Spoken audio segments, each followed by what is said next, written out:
Back in session. Roll call. Carlson, Here. Vieira, Maniscalco, Hurtek, Here. Goots, Miranda, Citro. Here. We have fiscal quorum. Thank you very much. I believe that Councilman Vieira has requested that we move agenda item number 9 to the first agenda item that we're going to be hearing. Am I hearing correctly? So I'll entertain a motion to move agenda 9 to our first agenda item. Second. We have a motion made by Councilman Good, seconded by Councilwoman Hurtak. All in favor? Aye. Is there any opposed? Motion carries. Chief. Fire Chief for Temp Fire Rescue, I did send a memo in for continuance of this item. Due to the fact that I don't have it in front of me, but I believe I have something similar on the March agenda as well, so I figured just to combine them both together. But if you all have any questions up until then, I'll be more than happy to answer. Any questions, any comments? I will entertain a motion. So moved. That was to March 16th? Yes, sir. Thank you very much. We have a motion to continue agenda item number 9 to March 16th, 2023. All in favor say aye. Aye. Is there any opposed? Motion carries. Thank you. Thank you, Chief. Let's go on. Now, I believe we're agenda item number 6, file number CM 23-79313. Mr. Massey. Good afternoon, Morris Massey, Legal Department. I know that the agenda calls for Revenue and Finance. Mr. Rohiro is unavoidably out of the office today.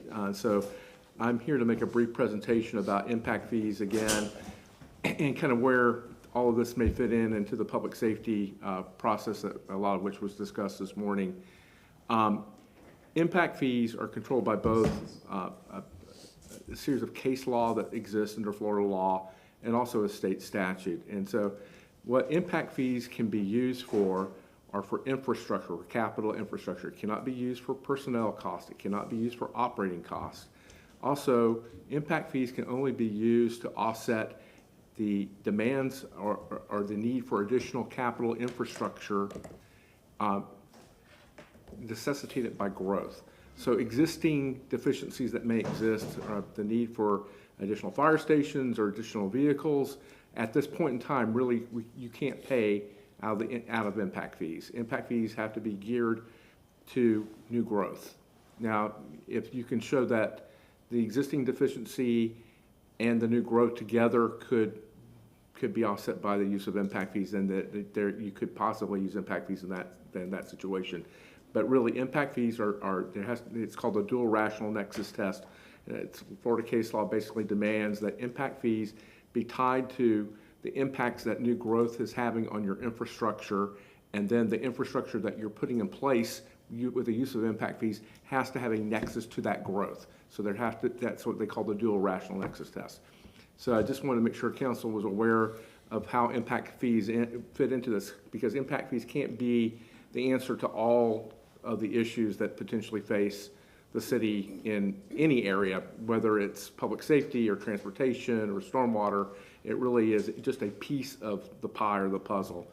Mr. O'Hiro did reach out to our consultant who we would normally retain for this type of study to do, because under Florida law, we have to do a series of studies before we impose impact fees. One is a study to determine the demand needs, and then the second is a rate study to determine what the proper rate would be. And really, they said really the process that police and fire are going through right now relative to their master planning exercise, figuring out what the level of service should be, what their capital needs are now, what they may be projected in the future because of growth, is really the first step in the process. And we need to go through that first, and then that can be built upon in a rate and a demonstrate need study, and then a rate study would follow after that to be able to develop an impact for your public safety piece. Councilwoman Hurtak. So what you're saying is that even without doing it, we are doing the first step already? Yes, ma'am. Okay, great. And that's exactly, believe me, as you know, we're all out a lot lately, talking to a lot of people, and I'm telling you that folks are wildly supportive of anything that, that helps provide extra person power for all of both police and fire. And people are saying, folks are moving here. We don't have enough. We don't have enough new police and fire out to support. And I do know that it would be a capital cost, but I still think that this is worth going forward on. So I appreciate you letting us know that it's already moving forward even without us having done anything. So thank you. Councilman Vieira.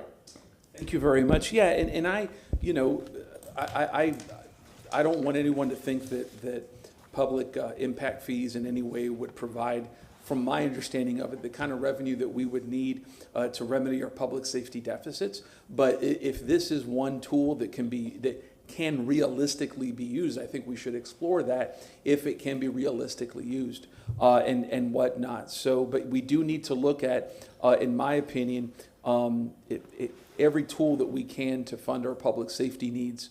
I spoke before about some potential tough choices that, you know, we may need to make, or the next council may need to make with regards to public safety and revenue and different issues like that. But again, we should use all tools that are available to us. I mean, I would like to see, when it gets down to it, how much revenue prospectively this would bring in. I guess I mean, this whole process will take a amount of time because there's a number of studies involved in doing it. I think the other thing I think that Mr. O'Hara would like, you know, to say to you all is that, look, you know, as TPD and TFR go through their planning and analysis processes, we go through the budget process. I think we're looking at what are the needs. And, you know, are we maximizing our current resources? Are we giving money back? Are we doing what we need to do? And what are the sources? And there are other sources than just impact fees. And impact fees may not be the best source. I mean, we may make different choices, but we're looking at all those things at this point in time. So. And as always, we thank you for your hard work, sir. Thank you, sir. Councilman Goode. I think for me, to kind of put a dent in this, when you talk about, especially with fire right now, I think with the development is going on, I see Mr. Benson here, with the development is going on, we need to be dealing with these developers who are building now and asking how we can partner to put some shells in some of these places. I think that's going to be a catalyst to kind of help us in some of these pocket areas for fire rescue.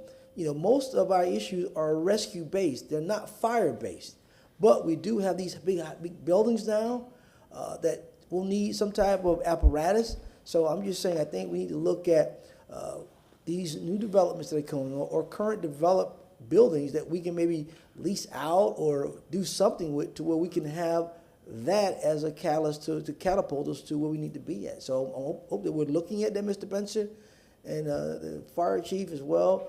I think that's key for fire, those shells, and I think those bottom shells like other big cities have. They don't have big fire stations. They got an area to where these guys can pull in, have bed and bunks there, a kitchen there, and keep it rolling. So I hope we look at that. And to that end, Mr. Goods, I think that we're having internal discussions on the administrative end as these developers come in, especially the larger developers come in and want to negotiate development agreements and with the city of Tampa. That is a place where we could potentially negotiate with them on certain space concessions, that sort of thing. And so those are things we're looking at, I believe, as part of the process. Councilwoman Hurtak. I would say not even like consider. I think we should 100% be negotiating that. We have so much need, and we have just approved several large developments that have no space for additional fire space, and there's no way. So I would say don't even try, but just do. I think part of this is, though, making sure it's at the right place. I mean, there's some places where the need does not exist, so you don't need to ask for it. There are other places where it may. And part of the planning process is trying to figure out where and what we need. So that's, you know. Any other comments, questions? Thank you, Mr. Massey. Agenda item number 7, file number E 2022-8, chapter 27.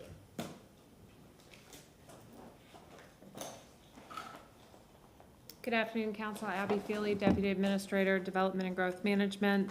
We provided a memorandum to you related to the motion for looking into the possibility of creating one or more entertainment districts, and also the report back on sound. This is on those two items. When this last left off, and just to give a little bit of history, there were sound issues in the city. Staff had put together some recommended changes to the sound ordinance, which is chapter 14. Those changes were passed, later repealed. And then we were working to hold some public engagement meetings. Those engagement meetings were held on May 31st, June 27th, and July 6th. I did provide some information on who participated in those and what the main concerns that we heard with that as well. And then shared with you enforcement statistics related to numbers of complaints and numbers of citations related to sound over the past 4 years. At the present time, staff is not recommending any changes to either the sound chapter 14 or for the creation of a special district. Councilman Carlson. Yeah, at least in my motion, sound was not an issue. I'm not sure when that came back up, but the issue is that Ybor City is not going to be an entertainment district in 5 years or 10 years. There will be entertainment there. Every time this sound thing comes up or somebody talks about this, there's people that panic and think everything's going to be shut down.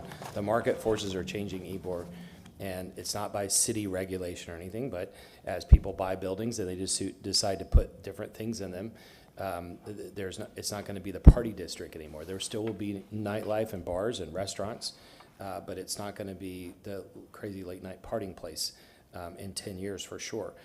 South Howard, for more than 10 years, the neighbors have objected to the partying that goes on at South Howard, and that has become the place that has kind of replaced Ybor in the last few years. And we can't just leave it there like that. And so we have to find another place. And so I don't know what we need to do to move this forward, but we don't have a choice as a community. If we want young people to stay here and to come back, we have to find an entertainment district, because those two will not be entertainment districts.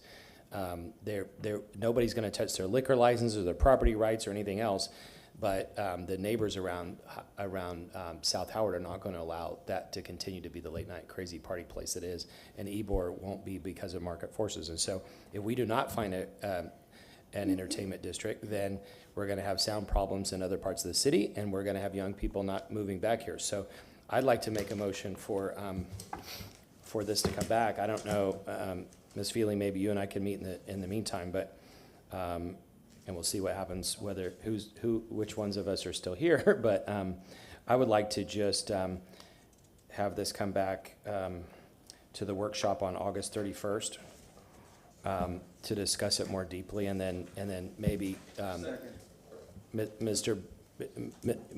Feely, you and Nicole and Stephen Benson and I can meet and talk about it. And I would encourage anybody else. We've got to find an entertainment district. Most cities plan for it so that it'll be in an industrial area, so there won't be sound problems.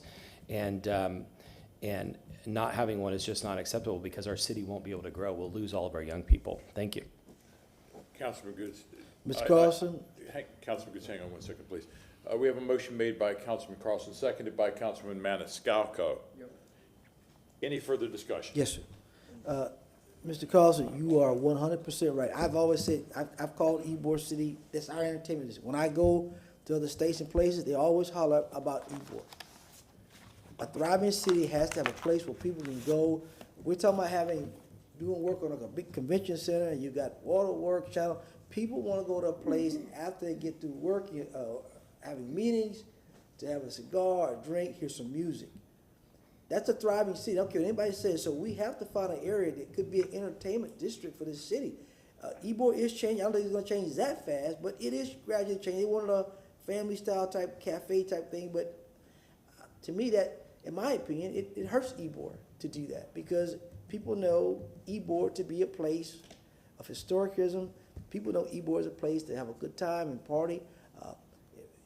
I'm not a fortune teller, and Mr. Carlson could be right. It could be going away in about 10 years. I don't think so, but it could.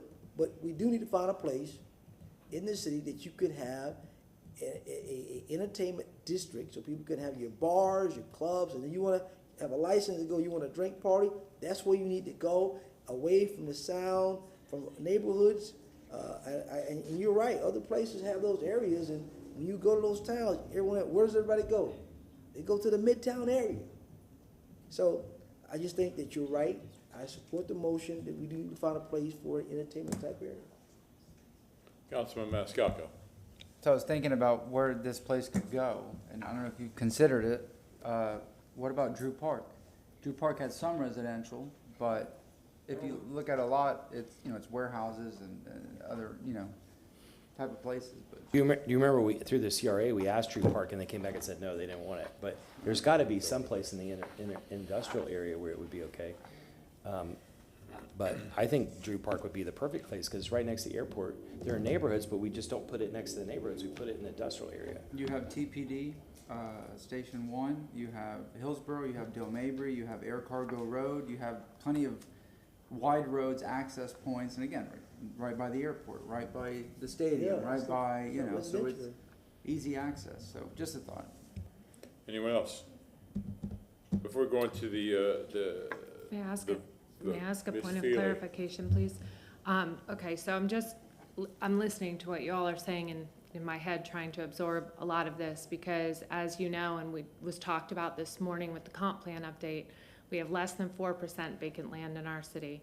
We continue to propose mixed use along these corridors, and now I feel like you're saying create another place. I just want some clarification. You're saying that the entertainment district you're looking for is not currently within the boundaries of Ybor. It's not currently within South Howard. It's not, so I need a little bit, I don't have a problem with undertaking and looking at this. I just need some more direction as to just come up with a place. I can't just come up with a place. It doesn't work like that, because we try to balance the needs of all the residents of the city and all the businesses of the city and where these things are. So just by creating a place and thinking then that the businesses are gonna go there because that's the place isn't gonna take them off of South Howard, isn't gonna take them out of Ybor. So I'm happy to work with you. I'm happy to try to find that balance with you. I just want to understand, when we take our capacity and head down this path, what that looks like, or what you imagine that looks like, so that we're coming back with something responsive to that. What, Mr. Chairman? Councilman Cross. Yeah, the short answer for me is, yes, we have to find another place. And just to repeat, we can't take away property rights, we can't take away alcohol licenses, we have to protect all that's been given out. But what's happening in Ybor is that there are several big investors that are going in and they're buying up all the properties. And new investors are coming and buying the properties. And we're changing from late night party places to wine bars and live music bars and restaurants. And that's totally different than the late night, 3 a.m. kind of stuff that's been going on. And probably all of us have great experiences in that a long time ago, but it's not up to the city to change that. The market forces are changing it, because as some of these nightclubs shut down, people are buying the buildings and they're putting different uses in them. And so Ybor, just because of the preference of the new owners, is going to radically change. There still will be entertainment, but it's not going to be the party district. It's not going to be the big entertainment district that it has in the past. There'll be all kinds of entertainment there, but it won't be just a destination for entertainment. It'll be a neighborhood again. In the 50s, there was entertainment, but it wasn't the entertainment district. It was an artificial thing that was built for about 20 years. And so, same thing with South Howard. The land and the land entitlements and the alcohol licenses, they have to be protected. But in that case, what's happening is that neighbors are not going to tolerate it anymore. We continue to have complaints, at least on the northern part of South Howard, north of Morrison, and the neighbors are not going to accept it. So they're going to come in and ask us to regulate more and more and more. And I think what's going to happen for market forces is the people who want to run late night establishments that are allowed are going to choose to go somewhere else. And we need to find a place where they can go. It doesn't mean that they can't serve alcohol where they are. They can serve alcohol, they can serve food, but it's not going to be the late night party place that it is now. And so we have to, the point is market forces, not the city, but market forces are going to change these two places. And so we've got to find a third option, because otherwise we're going to get stuck with nothing. Councilman Goose. I mean, I just think that, when you look at South Howard, it's a different area of town, different market. When you look at Ybor, that's a different market. When you look at Armature Works, it's all different places of different markets. To me, Ybor is kind of like the melting pot for everybody, you could say.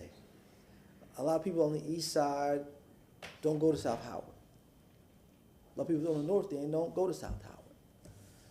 But pretty much everybody goes to Ybor.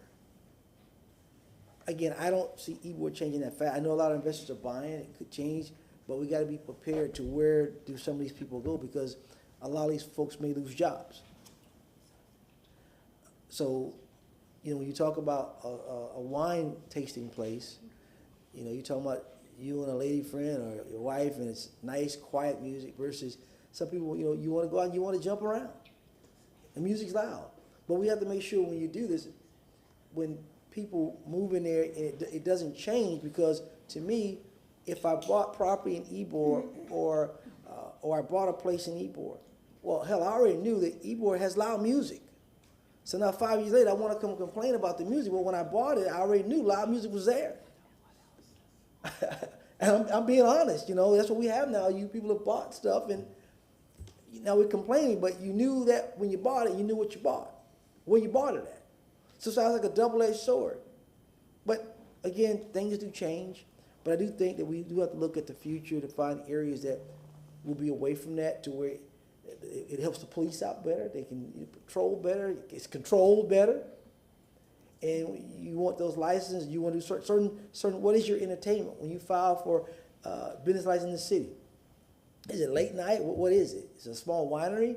Well, you can't be here. We don't allow that in those kind of areas of an overlay. You have to go out here. So I think kind of looking at how we balance some of that out for me, and see what kind of plan we can come up with for the future. Can't do it right away, but I guess we need to start planning for it, though. Ms. Johnson-Velez. Susan Johnson-Velez, Legal Department. So just to follow up on some of Abby's questions, and I do want to, and this won't be the first time you've heard me say it, but I know that people refer to the South Howard area as an entertainment district and Ybor, but there is no entertainment district defined in our land development code currently or anywhere in our code. The two areas, Ybor Historic District and Arena District, are two areas where sound is measured differently. It's measured on a decibel level standard, whereas the plainly audible standard is what's used everywhere else in the city. So aside from sound level or noise is what I hear council mainly focusing on, but what other things, just for purposes of us trying to hone in and focus on what you're asking us, what other things do you hope to accomplish in this entertainment district? Would there be different guidelines? Is it just sound that you're worried about, or is it concentration of bars and nightclubs? And I think so. Mr. Chairman, I recognize Councilman you. Goose, please. I think so. I think you have to look at it all. What is it? What is an entertainment? What do other cities do as they define an entertainment district? Is it the late night hours? Some nice little wineries may close about 9 or 10 o'clock. Right. If you're an after hours place, which those young people want to come out late night, that will be defined as an entertainment area. If you're saying yourself is open up for late night drinking or whatever, partying, whatever, or outside dance, whatever. But I think you need to look at what other cities are doing to see how they define an entertainment district, and then see where would that fit into the city. And again, you average in the noise as well. That way, you might have amplified sound outside. A lot of times I look at gas bars as a prime example.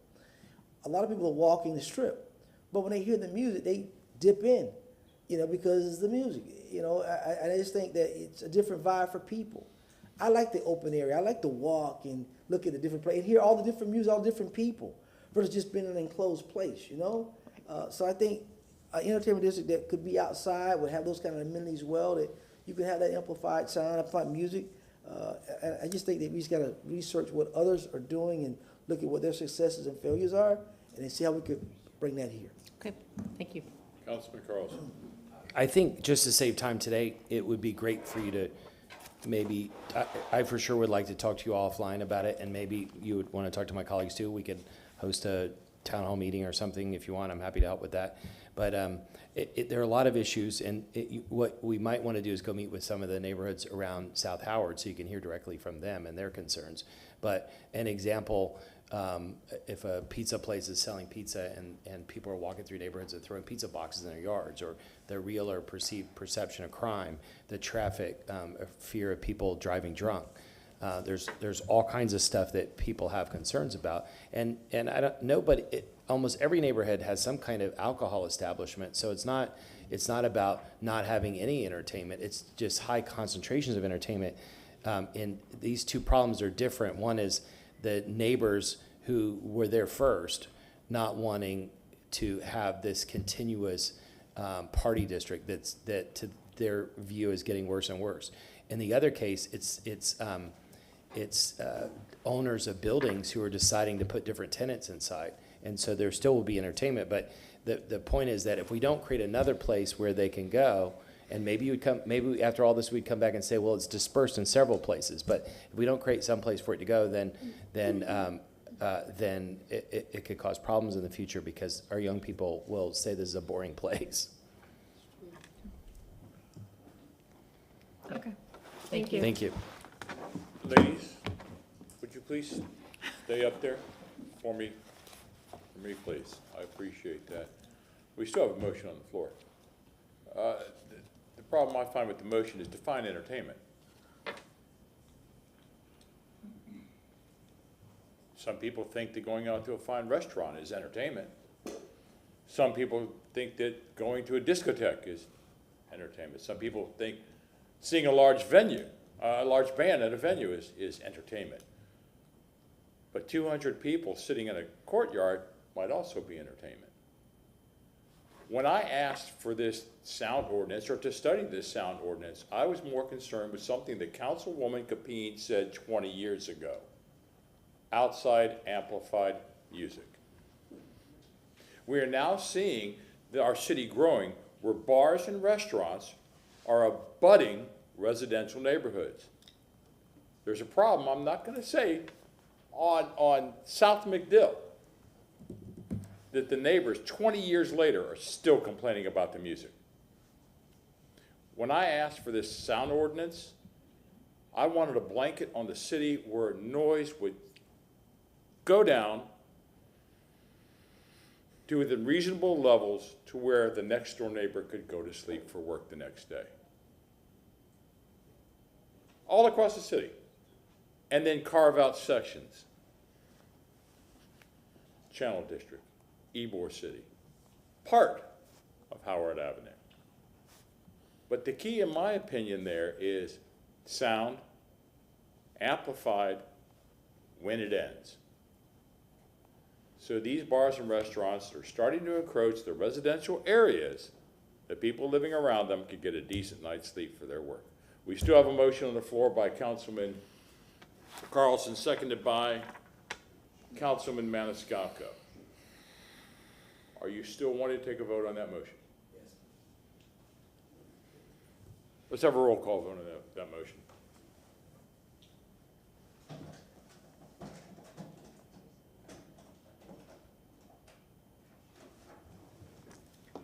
I think entertainment is anything except punk rock. And then I have to argue with you. Thank you, Ms. Hurtado. That was You just don't, wait, no. Ladies and gentlemen of the audience, Councilman Carlson actually likes Casey and the Sunshine Band. Who is performing tonight? Who doesn't, though? Really? Me, I know. Oh, well, I'd rather see punk rock. All right, go ahead, roll call vote, please. Rivera, Really? For $165 a pop. Shake your booty. Roll call vote, please. Rivera. Yes. Maniscalco, Yes. Miranda, Hurtak, yes. Carlson, Yes. Goods, Yes. Citro, And Councilman Carlson, I apologize, but I need definition of entertainment. No. Thank you, council. motion passed with Citro voting no and Miranda absent. Mr. Chairman? Councilman Oh, Good. she's already made the vote. But Ms. Feeler, you're gonna bring back the definition, and you and Ms. Velez talk about the definition of entertainment, correct, when you bring this back, correct? Uh-oh. Is that correct? Uh-oh. And what might be one person's definition as opposed to another Well, person's. it doesn't matter, definition. but what I'm saying, the blanket statement of other cities and what they define, whatever, right? We had started with, I mean, Abby Feely, we did do that when we brought back the original sound and we couldn't get to a consensus on that. Yes, we're gonna try again, and we'll bring to you, and I think we originally brought to you what City of Clearwater had done, then they just pulled back. What City of Orlando had done in relation to Church Street, and then they just pulled back. So we had provided some of that information during our first effort, but we'll do it again. I would say look outside Florida where places have bigger venues or have actual big entertainment districts. And That'd be we my will make sure, suggestion. and we'll make sure it accommodates Casey and the Sunshine Yeah, Band yeah. as well as Plant. And we're gonna do a little dance, and we're gonna make a little love, and we're gonna get down tonight. And what I would like for you, if you would, take a look at Buckhorn outside of Atlanta and see how that is failing. We did do Buckhead. it. Buckhead. What did I We'll say? be back. We'll be back. What- and what for- part? Buckhead. For anybody who didn't get the joke, Chair Citro was a late night DJ playing punk rock music. That's right. So that was the reference. No, here in Tampa. WMNF. Man, I'd love some good punk rock music. Entertainment is city council, that's entertainment. Boom. Boom. That's a song by the Jam. Anybody know? Dead silence, crickets. All right, where are we at now? We're at agenda number 8, file number CM 22-78004. Mr. Benson. Could I please have the presentation for number 8? This is the, Councilman Carl. Could I just Mr. Benson, just to save time, I read through the presentation, maybe everybody else did. The only question that I had here is what areas, is it possible we could just skip to a map and show us what areas might it make sense to allow up to the FA limit? One of your questions in there is are we trying to restrict or limit it to the FA? And that's not the intent of this. The intent is there are some places like Dale Mabry where it might make sense to allow by right the FA limit so that developers wouldn't have to spend hundreds of thousands of dollars coming before us and wasting our time. And also maybe parts of Channel District. But is there, like conclusion, are there any areas adjacent to areas that have density that you think it would make sense to allow this or not? I don't think that we can make that recommendation yet, and the reason being is because the FAA limit is different throughout the buffer zones around the facilities. So it starts at 30 feet and it goes all the way to 210. That might impact one neighborhood in a variety of different ways. It could be 30 feet and then all the way up to 70 feet, purely based upon where the FAA limit is. Yeah. In addition to that, the Aviation Authority, the Board of Adjustment, can waive it. So I think there's the conversation of setting it to the FAA, and does that make sense neighborhood by neighborhood? And looking at where those buffers impact certain neighborhoods and what might be compatible or not. But unfortunately, the areas where we have the most density and intensity in the comprehensive plan are very close to either Peter O. Knight or Temp International. So we're not prepared to recommend it because we really need to look at a fine-grained level at each of those different neighborhoods to figure out, is the FAA limit 50 feet here or is it 90 feet? 'Cause Would it make sense to continue this then and look at it more? we could. The only other factor impacting this, and this was item number 2 today, is that we're looking at increasing what those maximums are through potential changes to the bonus. So the recommendation or the information I have for you today is based upon your current categories.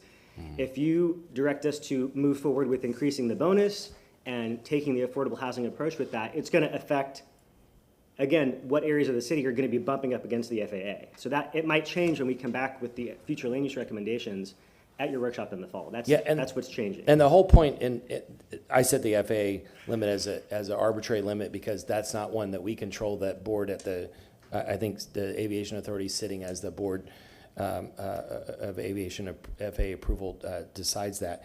But anyway, the idea would be to allow by right developers in certain areas, like on Dale Mabry between 275 and Kennedy, just to one block either direction to go up to a larger height. So would it make sense to continue this to that August workshop, or?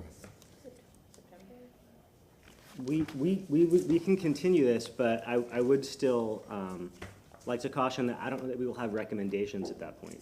Because if the future land use map changes, or if the entitlements in the future land uses change, then the recommendations are going to change, because we're going to be increasing what can be built in that land use category. But will we know that by August or September? No, but I think we can have the conversation about what the next step would be in September based upon what we hear, and how FAA would fit into that or not fit into that. When would you recommend that we bring it back? It would be after September. So like October or November? I don't know how far out we go. And if I'm not here, you all can cancel it. What we would like to do today is to go through and pick out some of those areas and explain to you which ones are actually relevant to the questions. That's what the intent of the maps are that I have in the presentation that we'd like to go through. Yeah, the whole purpose of me setting it up is just that I was trying to save time. We spent a lot of time talking about this, but if we could just focus on the maps and discuss We those can that do way, I that. think that would be the most productive. And if I don't want to hijack Stephen's presentation, he's done tremendous. We have some questions at the end, really trying to understand what the objective of raising those heights are. Because right now, if we raise the heights and we create a volume, the land uses don't give you enough density to get there. So that's the challenge that we're at. If you have a CMU 35 and you only get an FAR of 2, but your building could be 400 feet, you'll never get there because you don't have enough entitlement to fill the volume. So I think that's where, as we prepared for this, between planning and zoning, and we all sat down working together, the questions came up. What's the real objective by allowing this? Interestingly enough, the rooms to go at the corner of Dale Mabry and Boy Scout, which you would think, wow, that would have, if we raise that to FAA, the FAA limit there is 22 feet. It had to get a height variance from the FAA to be at the height it's actually at. So it gets a little bit complex, and that's why I think we can continue to work on it, but we have some questions as to, okay, what's the real objective behind trying to raise it to FAA? Is it to avoid variances? Is it to avoid waivers, PDs, or is there some other intent you're trying to achieve? Because that's how we would like to follow back with you. My colleagues can answer the question, but my only objective is to try to save time and money for developers who want to go up to a certain height. So that's the whole. Mr. Benson, are these maps going to show the flight paths on the east-west runway and north, south, east, and west runway? No, the FAA, if I promise to be brief if I can. Go ahead. Because I think I can get through this pretty quickly. We need to start at the comprehensive plan level, like what Abby just mentioned, because that is what actually gives you the bulk and the intensity to get to FAA or not get to FAA or even to exceed FAA. The buffers on the map, those show you at the center, it's 30 feet. At the very edge, where it's the darkest green, it's 210. It's about half the city. And projects that exceed that, and there are examples in here of projects in some of these areas that are controlled by FAA, but also not controlled by FAA, that are exceeding FAA. So those, even if we matched to FAA, they would still come in as a waiver because you'd have to go back to the variance and get it approved from the Aviation Authority. So just talking through what these areas are. On the left side, the pink area, all of it there is West Shore Overlay. So that's already covered by West Shore Overlay. That has, that aligns with FAA. So that's along Dale Mabry, it's along Kennedy, and it's primarily the commercial corridor. So that's already set. On the right side of the map, in the buffer zones, you see Harbor Island there on the bottom, Channel District on the right, the big piece on the right. On the west side of the river, it's the area south of University of Tampa. And then on the north side of that cluster, it's Encore, which again has already been entitled, it's already coming through the process. And then the Heights redevelopment area, which you're already seeing those projects come through. Beyond that, there's not a whole lot that's gonna hit 24 floors and hit FAA. The two pieces that don't really fall into this, it's Busch Gardens to the north and then a small parcel out east on Adamo and 50th. Those are the only projects that can hit up to 24 floors and that would be triggering the FAA waiver. When we go down a level is where I think we're getting into the areas that you were specifically mentioning. So Kennedy Boulevard pops up. These are projects that can get generally up to 10 floors. But if you look at how the buffer line is drawn across Kennedy, in the center of Kennedy around McDill, that's 3 times as high that the FAA lets you go to, as opposed to the edges near downtown and West Shore. Do you really want 3 times as high of a height set for the middle of Kennedy as opposed to the edges that are closer to downtown and West Shore? It just gets a little complicated, especially when you look at what neighborhoods are immediately to the north and immediately to the south. Again, looking at the rest of the areas, the rest of Busch Gardens lights up. In the Sulphur Springs area, that is a TOD node. That is the Kmart on the west side of the interstate, the dog track on the east side. I think that's an opportunity to potentially look at. And then the pink there, just north of West Shore, is the area around One Buck Place. And then to the south, you can see that Del Mabry and Gandy, and then everything along Gandy going west, picking up West Shore Marina District, that is also getting up to 10 floors. So that would be probably part of the discussion. And then the remainder of what you see on the map are just the commercial corridors throughout the city.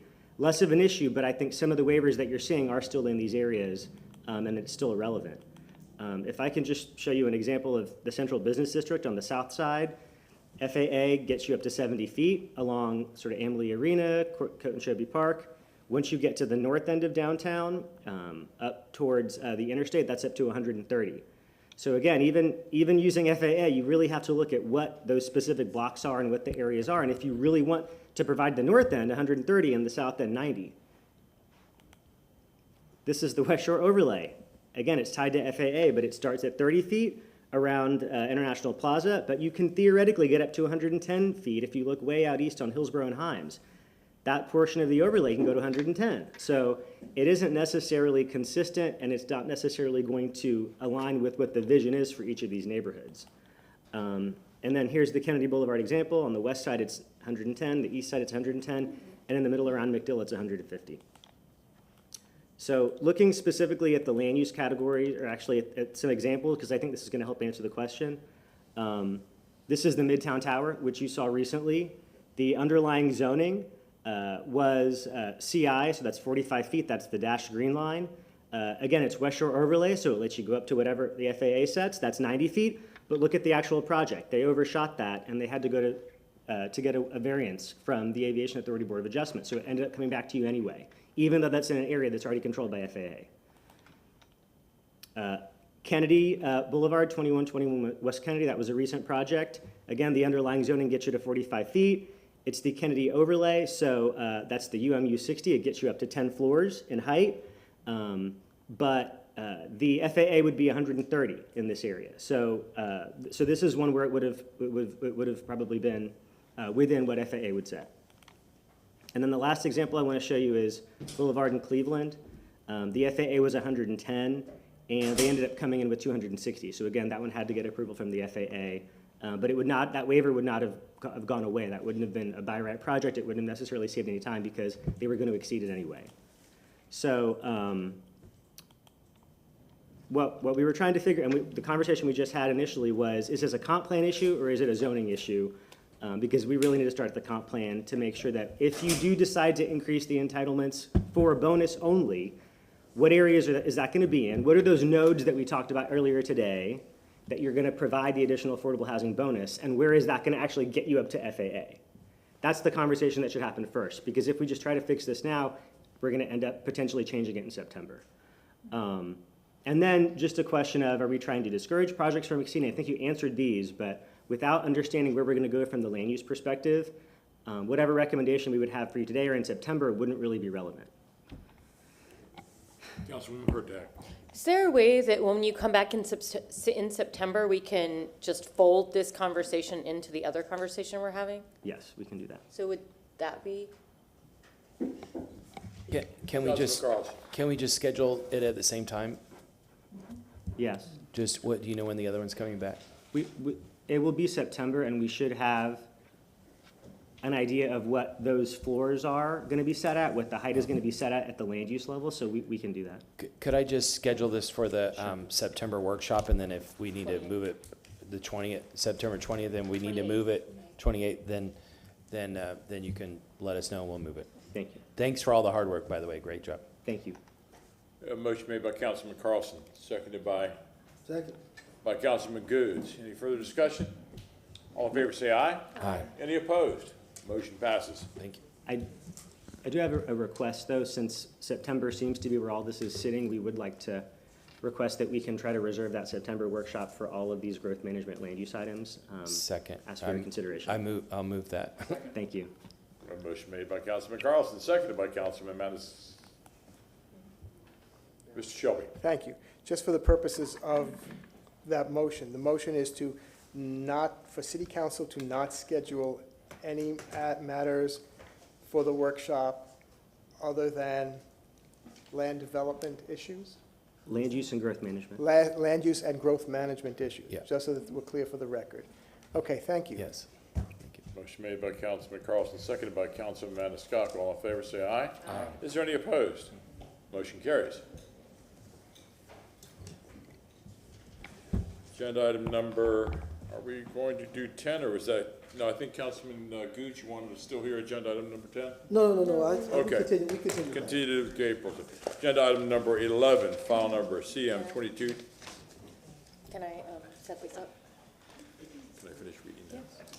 Agenda item number, file number CM22-77481. Councilwoman Hurtak. Yes, I just wanted to set this up, that this was supposed to be a presentation of both staff and the representatives from the stakeholder group.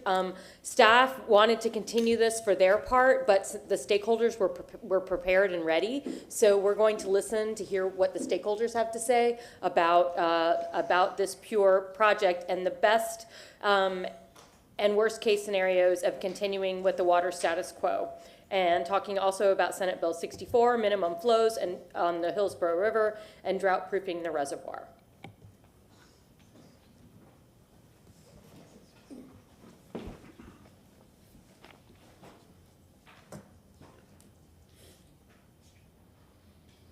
Gary, you might adjust that to see if it fits. Just look at the screen here and see.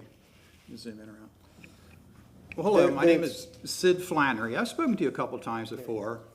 I spent my career in water resources management, and I worked for nearly 30 years for the Southwest Florida Water Management District, where I retired as a chief environmental scientist, where I worked on minimum flows, specializing in freshwater flow to estuaries. I worked on the minimum flows for the Hillsborough River, Sulphur Springs, and the Tampa Bypass Canal. And just as importantly, I worked on the water use permits for the city of Tampa for withdrawal snow systems. And given the previous council discussion, I would point out for the last 27 years, I've been a bluegrass music programmer at WMNF in Tampa. We didn't break any banjos in, so thank our stars for that. Well, today I'm representing a citizen stakeholders group that the City Water Department has facilitated since December 2020. We have met with the City Water Department probably about 20 times, and we've been following closely the city's plans and options for rerouting and reusing reclaimed water from the Howard F. Curran wastewater treatment plant that now discharges to Tampa Bay. As you know, Senate Bill 64 that was passed by the Florida legislature in 2021 requires utilities to largely eliminate surface water discharges of treated wastewater from facilities such as the Howard F. Curran plant. Our stakeholders group has been following how the city can meet the requirements of this bill, and that's what I'll be speaking to you about briefly today.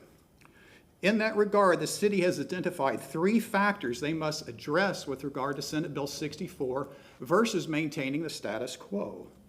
Those 3 factors are, they have to meet the requirements of the bill. It's the Water Department's understanding to meet the requirements of Senate Bill 64, they have to eliminate an average of 50 million gallons of water of discharge from Howard F. Curran plant per year, an average, and reroute it somewhere else. You'll hear me say MGD, that stands for million gallons per day. Again, 50 million gallons of water per day to meet the requirements of the statute. Secondly, the 2 principal purposes of this are to meet the minimum flows for the lower Hillsborough River, to provide flow to the river below the dam when there otherwise would be no flow. And the third purpose would be to help drought-proof the reservoir during the dry season. So here we have on the screen, of course, the city of Tampa's dams about 10 miles upstream from the mouth of the Hillsborough River. The Howard F. Curran Discharge Treatment Plant is at Hooker's Point, about 2.5 miles south of the mouth of the Hillsborough River, directly into Seddon Channel, opposite the southern tip of Davis Islands. Next slide, please. I want to show you this to give you some good perspective. These are monthly discharges from the Howard F. Curran Wastewater Treatment Plant from 2013 into about May of 2021. You can see that it does vary somewhat seasonally. And what I have there, the orange line is a reference line. That's 50 MGD. That's the average quantity of discharge the city would have to eliminate at this location and reroute to be in compliance with Senate Bill 64. One thing I want to point out with this regard is that this discharge has been functioning actually quite well. As you know, to the Wilson Grizzle Bill and Grizzle Fig Bill, the city of Tampa had to upgrade their water treatment plant to tertiary treatment standards. It has, it's very good. Tampa Bay has been a success story. Their many ecological parameters have been improving for decades, in large part to the treatment of the sun at the Howard F. Curran plant. Now, in the last couple of years, there's been a little downturn in seagrass coverage. Although seagrass long-term has been increasing, we can come back to that. But this water treatment plant has been functioning very well, and Tampa Bay has been doing well in itself. Next slide, please. Before we think about the next slide, let me just speak generally about Senate Bill 64. Let's keep in mind about 85 to 90% of the state of Florida gets its public supply from groundwater, from wells. That's what's typically done in Florida. And I think this bill might fit that cause pretty well. If you're a small community in southern Polk County and with awkward stress, that's one thing. But this bill is an awkward fit for utilities that use rivers for water supply. It really has difficulty in being applied well if you use a river for water supply, like the city of Tampa has been doing for over 100 years. What I want to show you is this next graphic. I got this from the Southwest Florida Water Management District, but I put the words in at the top in yellow. These are the numbers of no-flow days at the Hillsborough River Dam. Let me first point out water flow records at the dam go back to the 1940s. And prior to the 1970s, there was always flow over the dam. But as water supply increased, we started to get no-flow days. So what you see in those no-flow days, those are the days that minimum flows would be in effect. Let me first stop and just say for a second, though, that the existing regulatory minimum flows to the river can be met with existing water resources, Sulphur Springs, Blue Sink, and the Tampa Bypass Canal. The existing water resources can meet the existing regulatory minimum flow rates for the Lower Hillsborough River. The important thing to point out in this graphic, though, is look at how much variability, how much difference there is between years and how many times there's no flow days at the dam. Again, the vertical bars represent the numbers of no flow days at the dam. The highest we ever saw was in the year 2000, was over 300 days of no flow. Also notice there was you hear Brad Baird talk about this, a very pronounced dry period from 2006 to 2010, we had a number of dry years. But look at the wet years, those are the low bars. During 2003, there was only 9 days of no flow over the dam. So virtually all year there was flow over the dam. Also look, in recent years, the low flow days have been less. And look at 2014 to 2015. In 2014, there's only 31 days of no flow. In 2015, there was 36 days of no flow. So for those 2 years in a row, you had about 330 days in the year when there was no need for minimum flows. So this basic thing for reclaimed water, we simply didn't need it. There's tremendous variation from year to year on how often reclaimed water is going to be needed for minimum flows. Similarly, this has very good application to water supply. When there's flow over the dam, the city can completely meet their water supply needs with the Hillsborough River. So in 2015 and 2013, you had 2 years in a row where the city could meet its water supply needs for an average of 330 days per year. So if that's the case, your two principal needs for reclaimed water, minimum flows and drop proof in the reservoir, you don't need for nearly most of the year in wet years. So this is kind of the problem. So normally in water management, you want to adjust your operations based on climatic conditions. That's kind of water management 101. Senate Bill 64, which requires a city to eliminate an average of 50 MGD, really doesn't account for that. So the question would be, where's this water going to go when there's no need for minimum flows or drop-proof the reservoir? The city's looked at various options, and one of the options they consider is called aquifer storage and recovery, where you pump water into the ground during wet periods, you take it back up in dry periods. They do that now with river water that they treat. Using domestic wastewater is a whole different, more complicated situation. There are compounds in treated domestic wastewater you have to be cautious about. It would require considerable water treatment and expense, and you have to build the infrastructure, put in reclaimed injection wells and recovery wells. My only point in telling you don't want to make a mistake with the Florida aquifer. My point in telling you with this is that to do these sorts of things, to reroute this 50 MGD is going to cost money, and it's important. Let's only do that to the extent that we really need to, that it's need for reclaimed water, not the fact that there's this one-size-fits-all bill out of Tallahassee says you have to do something with 50 MGD every year. Next slide, please. Yeah, that's fine. I'll get to this in a second. I jumped ahead. So in part to deal with this, we developed some simple language that could be added to the statute to deal with this situation, what you do between wet years and dry years. And what this says is, when we say the department, that's the Florida Department of Environmental Protection. A utility may apply to the department for yearly variances from the average gallons per day of effluent, reclaimed water, or reused water that was not discharged to surface water, and the average gallon of discharge that continued at the surface water site. So a utility go, yeah, we're supposed to meet an average, but gee, we didn't have much demand for reclaimed water this year. Or we've got a chemical constituent of concern that's getting high. We want to back off on certain things, or we're getting back pressure in wells. Simply allows utilities to react to site-specific conditions and get a yearly variance from these averages. And everybody seems to accept this. But the thing that's really interesting, too, came up this past summer. There is a provision in the statute that discharges can cease or be exempted if they meet certain conditions. Under certain conditions, you don't have to eliminate the surface discharge. And here's one that's really relevant. It says, the discharge does not have to be eliminated if the discharge provides direct ecological or public supply benefits, such as rehydrating wetlands or meeting minimum flows and levels or recovery or prevention strategies for a water body. Well, this summer, the city water department put the subject on the table. Is there benefits of this discharge, Howard F. Current, to Tampa Bay? They put that on the table to consider. I volunteered to write a report in that regard. So I wrote a 20-page report, a technical scientific report, talking about the benefits of the Howard F. Current discharge to Tampa Bay. I gave it to the city to review. They made some edits to the first draft, and this sort of thing went quite well, actually.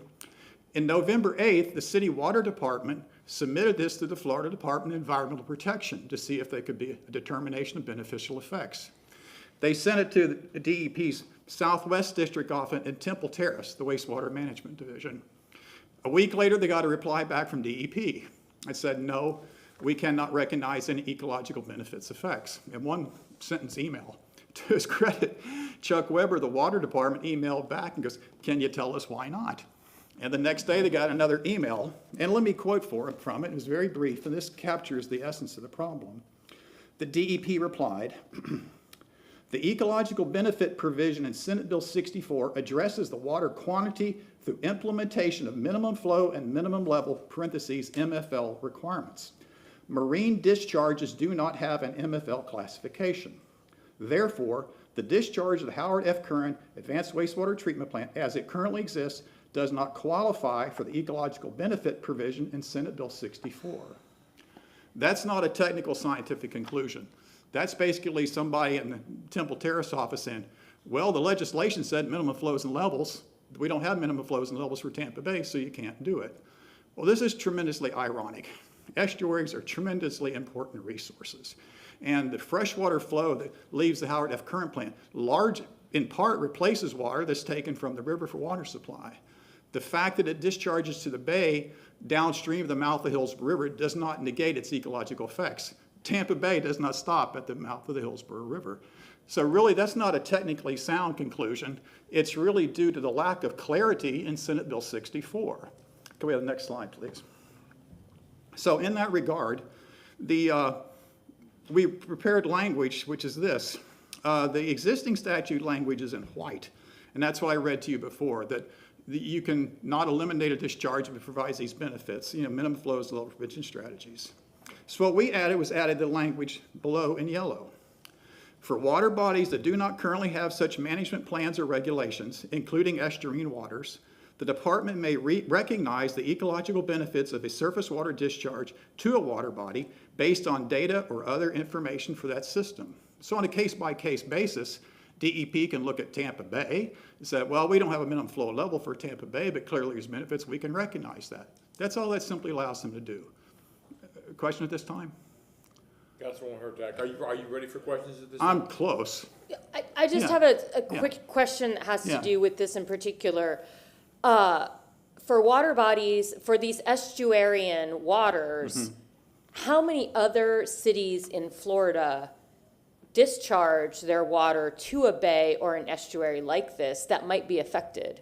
Do you I know? can't say. Okay. I don't know No, what that's fine. Miami does, that kind of thing. Okay, no But worries. it really is just kind of a technicality that discharges to Seddon Channel, so that doesn't count. I mean, there are volumes of scientific literature about the importance of freshwater flow to estuaries for fishery production and circulation. The fact that this discharges to Seddon Channel does not gate its ecological importance. So this is language where DEP can look at this and do it. So what I want to do is give you two concluding slides I want to emphasize. So we have written a document, which I presented to you on December 1st, so this is language that can be added to the statute to provide clarification. We're not suggesting changing any part of the statute, simply adding two fairly simple passages that I've been showing you. So next, please. I'm towards the end. I want to emphasize what you're recognizing, that our proposed additions to the statute will not prohibit the pursuit of reclaimed water projects using discharge on Howard F. Curran Advanced Wastewater Treatment Plant. If we recognize there's benefits of this flow to Tampa Bay, this will allow the city to examine reclaimed water project that fit your needs. Maybe in a dry year, you need 30 MGD of reclaimed water. In a wet year, it's only 5.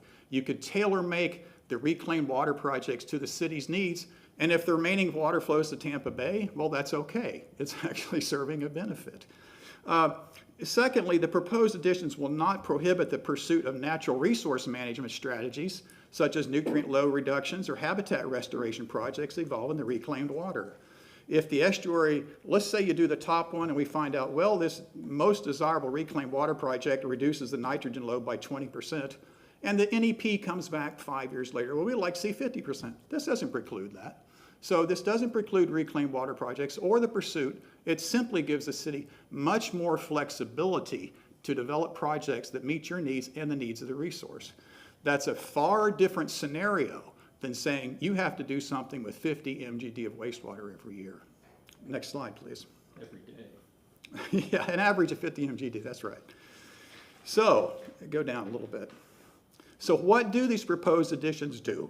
Okay, it'll give utilities much needed operational flexibility to develop reclaimed water projects that are designed and tailored to their needs and the characteristics of their water resource, with projects that are, number one, in quantities that are truly needed, which will vary seasonally and greatly between wet and dry years. Very importantly, this will allow the city to develop projects that are cost effective. Dealing with the amount you need is very different than dealing with 50 MGD. Very much related to that, you can do projects that are safe for their designated uses. Developing reclaimed water for potable supply involves very extensive water treatment, which could be different than putting it in the river, which is different than lawn irrigation. So when you actually tailor make to the quantity you really need and make it safe, that will affect the cost effectiveness of this whole thing. It's more protective of the water resources and natural systems and more in the best public interest. So in essence, what we're doing is simply trying to get this clarification in the statute to give the city much more flexibility that'd be very valuable. Last slide, please. So where do we go from here? Well, we have prepared a document that we've submitted to some legislators to add language to strengthen and clarify the statute that resulted from Senate Bill 64. You may recall I presented that to you in your December 1st meeting, and council took a motion to ask the city administration to pursue legal and lobbying efforts to see if they could do that. On January 12th, you got a memo from the Government Affairs Office here at the city says, no, we can't pursue that because in their interpretation, their misinterpretation, we cannot ask for the city to be exempted from Senate Bill 64. That's a very bad misinterpretation of our document. Our document doesn't call for exemption from Senate Bill 64. It actually provides flexibility in the Senate Bill 64. So I think that's that was misstated by that particular, I mean, I think they meant well, they just didn't think closely enough about that. So hopefully we can get it through the legislature. That can probably be a tough sell, okay? The next thing to do is amend the Florida Administrative Code. This is the body of regulations that determine how regulatory agencies work. At the facilitated meeting that the city put on about a month ago, there was a fellow that used to work for DEP, now works for Hillsborough County. He said that's a possible option. The other is to interact directly with the FDEP. Say, Tallahassee, can we recognize the ecological benefits? So we need to pursue it on all these fronts. I think they're best at the top, but we plan to do that. My recommendation with you, I hope the council can support us in these efforts. I consider this to be a win-win proposition. It allows the city to tailor-make your reclaimed water investigations to your resource, your cost, and the ecology of our system and our groundwater resources. Thank you very much. And I'm going to ask the administration to support us as well. Thank you. Any questions or comments?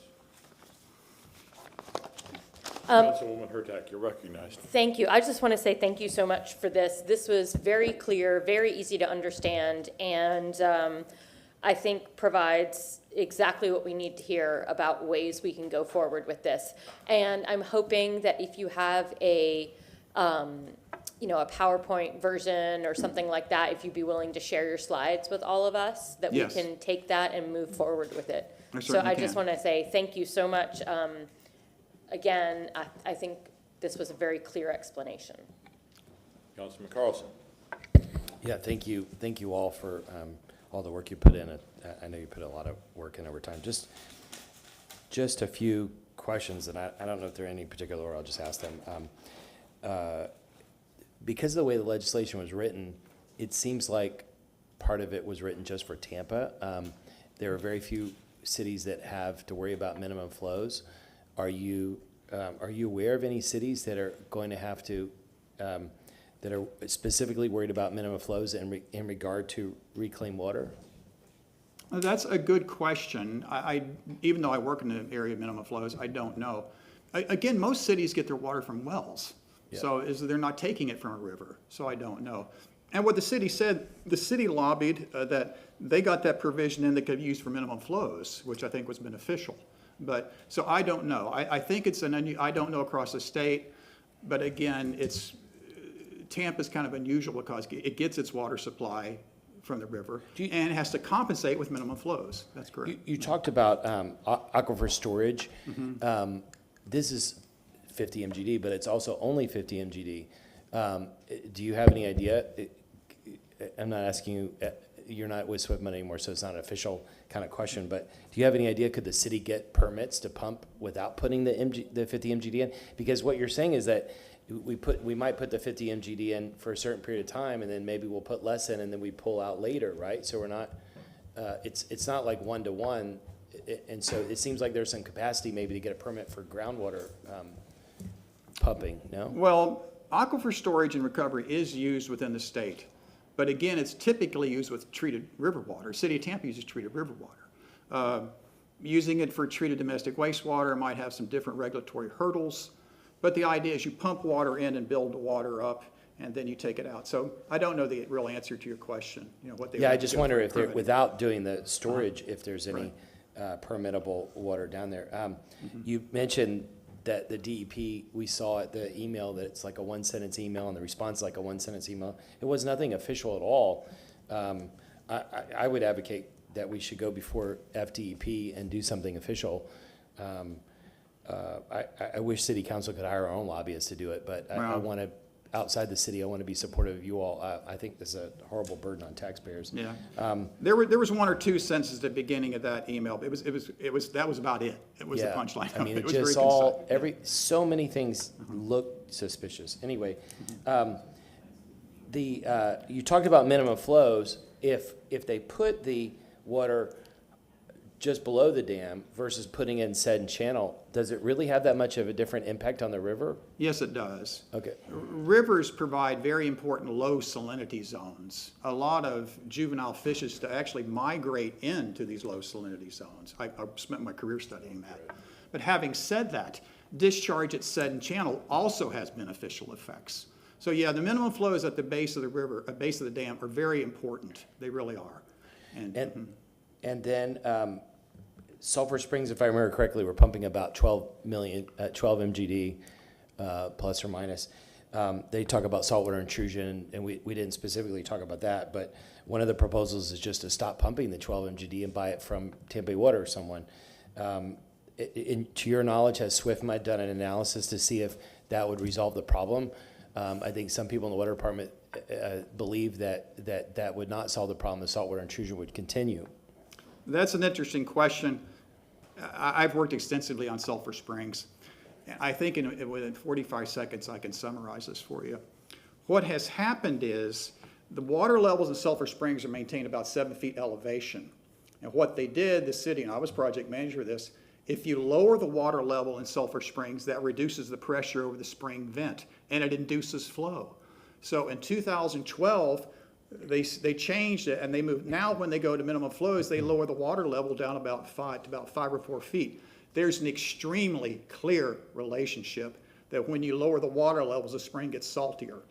Now from 2002 to 2012, we provided about 10 or 11 CFS, about 7 MGD to the base of the dam, while holding the water level stable in Sulphur Springs, and there was not an increase in salinity. The main factor that has contributed to the increase in salinity in Sulphur Springs is lowering the water level in the spring. So, yeah, that needs to be addressed. Well, here's the key point. No, Sulphur Springs does not need to be eliminated from the minimum flow scenario. It needs to be reduced. We need to bring the water levels up to 7 feet, and we can probably get 7 MGD still out of Sulphur Springs. Yes. So we could still keep 7. Yeah, we did that successfully for 10 years. Mm-hmm. Okay, and then the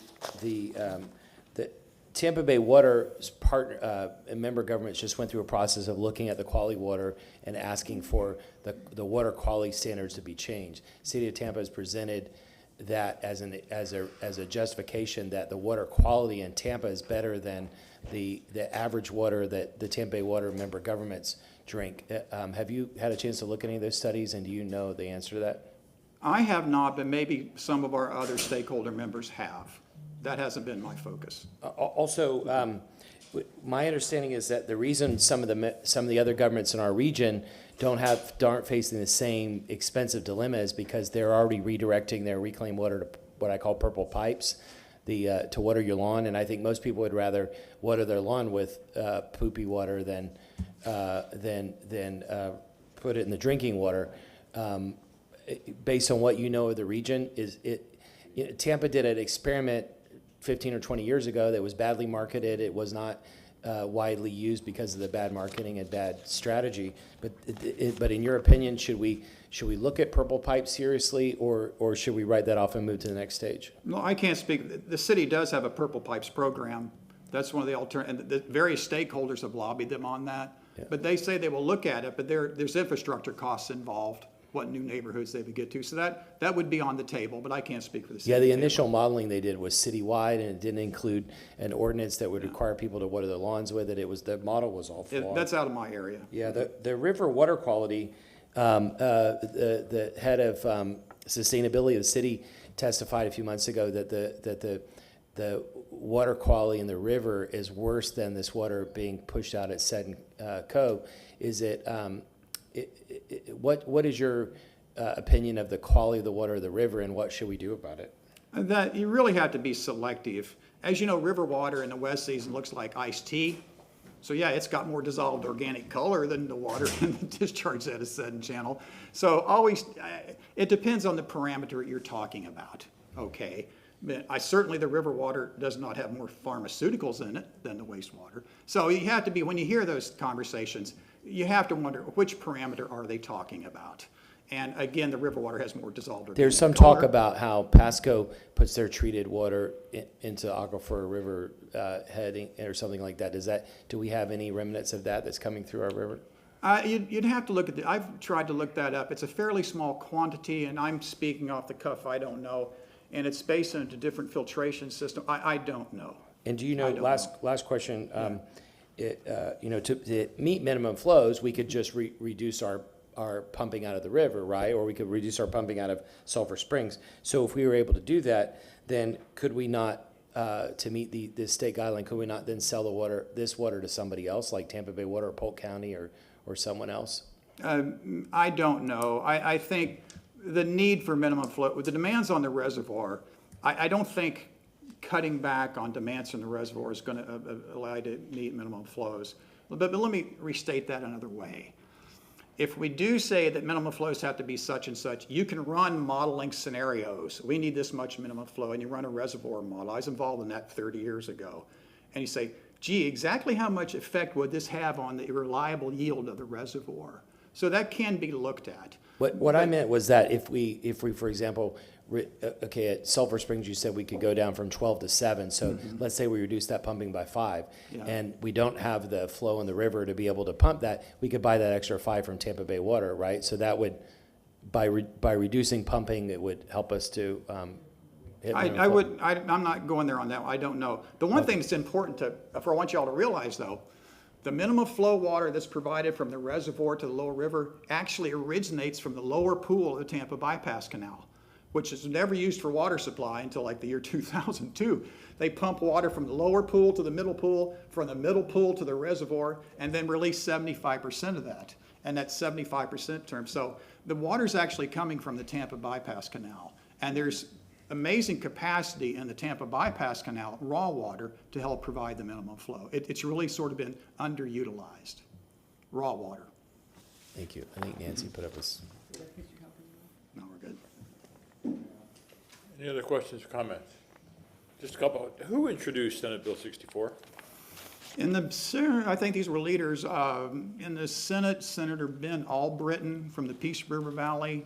And then in our area, Senator Randy Maggard was very involved in that. He's from like Zephyr Hills area. Randy Maggard in the House, Ben Albritton in the Senate, I think were very involved in it. Mm-hmm. Was there an accompanying bill with that, do you know? Not that I know of. Okay. I believe Councilman Carlson asked this question, but are there other cities that use river water? Yes, In the state of Florida. in our region of the state, of all places here, Manatee County uses river water. The city of Bradenton uses river water. The Peace River, Minnesota uses river water. That's correct. Have any of those cities ever gone and asked for the flexibility in Senate Bill 64? I have not looked into that, and I don't know where their discharges are. I don't know. And have any of them gone to amend the Florida code? I do not know. I don't think so. Or have any of them interacted with FDEP? I don't know. Because, there is strength in numbers. Yes. So, if Tampa joined forces with all these other cities that collect their water from rivers, I think we'd have a damn good fight in passing and overcoming all of this. All right, any other comments or questions? Any more want to speak? Thank you. Yes, we have a few more speakers. Right, so, let's get this straight. I'm Nancy Stevens. I'm the Conservation Chair at Tampa Bay Sierra Club, and I'm, of course, with Sid and the other fine folks here. We've been working for over 2 years on the Pure project, meeting with the city. Before that, we worked on TAP. I'm an engineer by training, and have been trying to figure out why the city's doing this, right? Why would the city go to the expense of reusing wastewater and introducing unknown risks to the health of the citizens and the environment? So as preparing for this, I went through the 17 questions, and if you can show the slide, and this slide shows a timeline. And this, I started, I feel like I'm kind of slow, but I finally started to get a clue.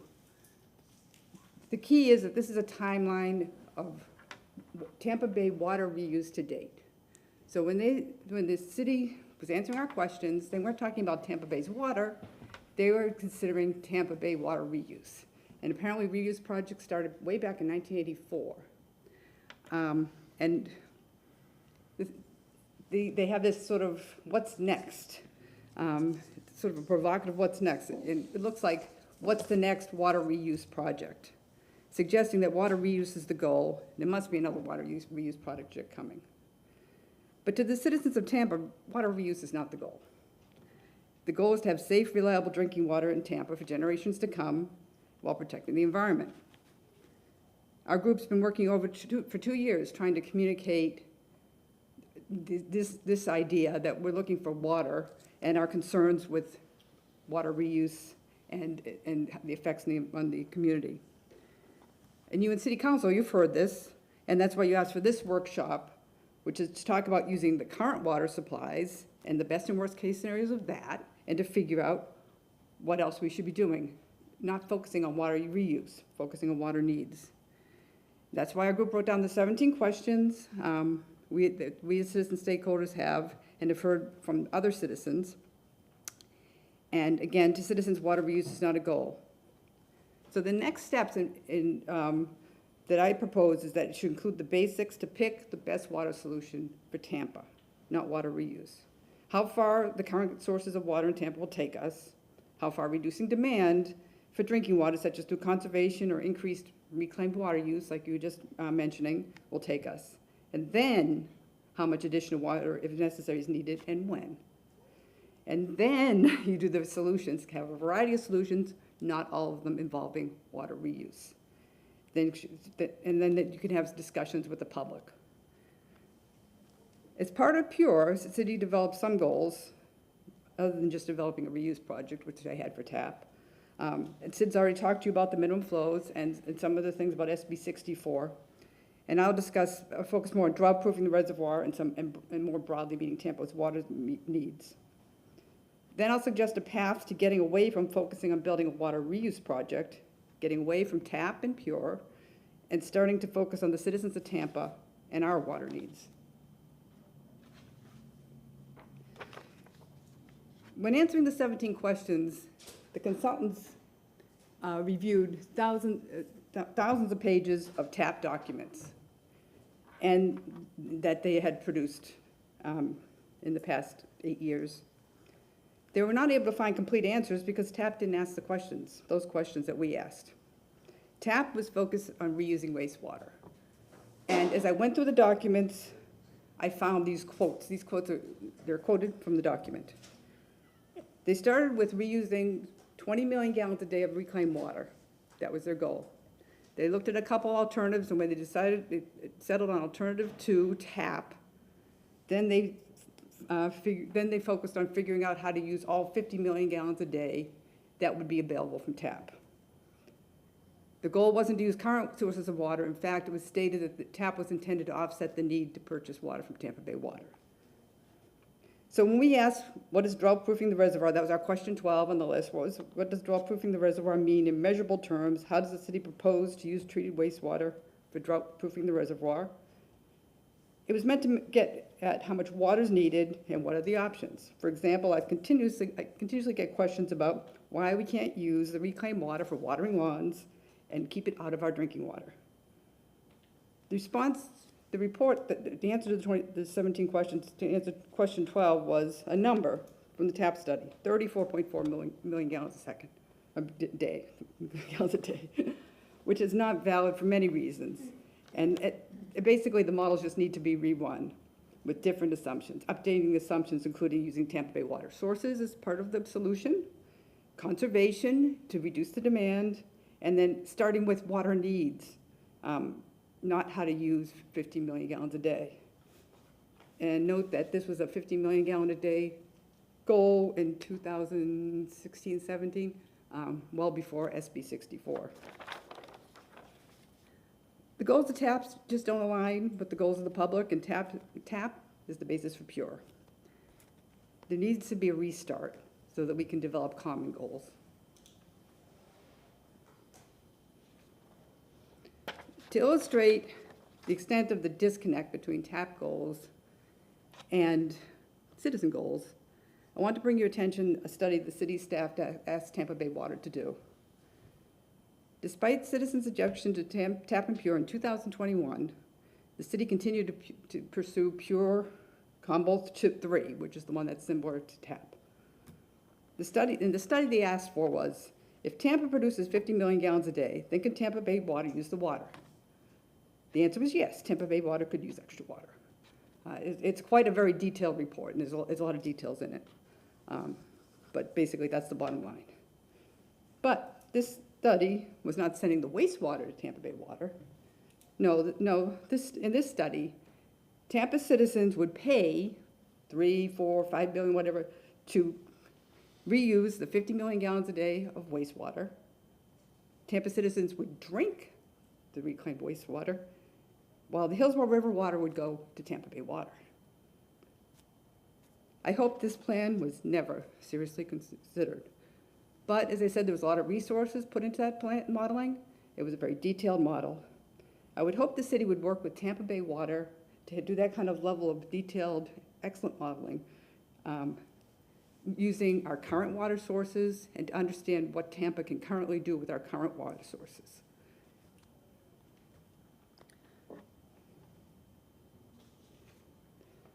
There have been many disconnects with the public on TAP and Pure, a major one being lack of transparency. There's a lot of money spent on TAP, and I brought this here just to show you a lot of consultant work, a lot of documents were produced. This is not all of them, I didn't print them all out. And in answering the 17 questions, they referred to many TAP documents. These are no longer available to citizens on the website. They need to be available to citizens on the website. There's been a study, the studies that were referenced here, the study on contaminants that has never been available to citizens on the website from October of 2020. I may have the names of many of them, but they were on the website, and I got a lot of them before they came off the website. So that's my request here, transparency and access to the documents for the citizenry. So people are more aware, they understand what's going on. And then finally, a proposal. I think we need a restart. We need to start at the beginning, and we need full transparency. This picture here comes from Tampa Bay Water. This is their planning process for planning for future water projects. And they start by looking at when to build. And how do they figure out when to build? Well, they look at demands. They look at how they could mitigate demands by conservation. They look at if they can store water, other things, to figure out how much water they need. And then they figure out what to build. They have a wide variety of projects proposed.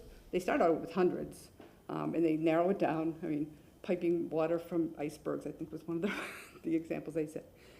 But they narrow it down and narrow it down, and then they wind up with maybe 5 projects at the end that they start really seriously look at. And they have public input along the way. So I suggest that Tampa needs this process. We need to start looking at Tampa's water needs. We don't need to be starting at assuming we need to do a water reuse project when we don't need one. And that is all my comments. Councilman Maniscalco. Thank you very much for that presentation and for some clarity, because it answered some of the questions that I had.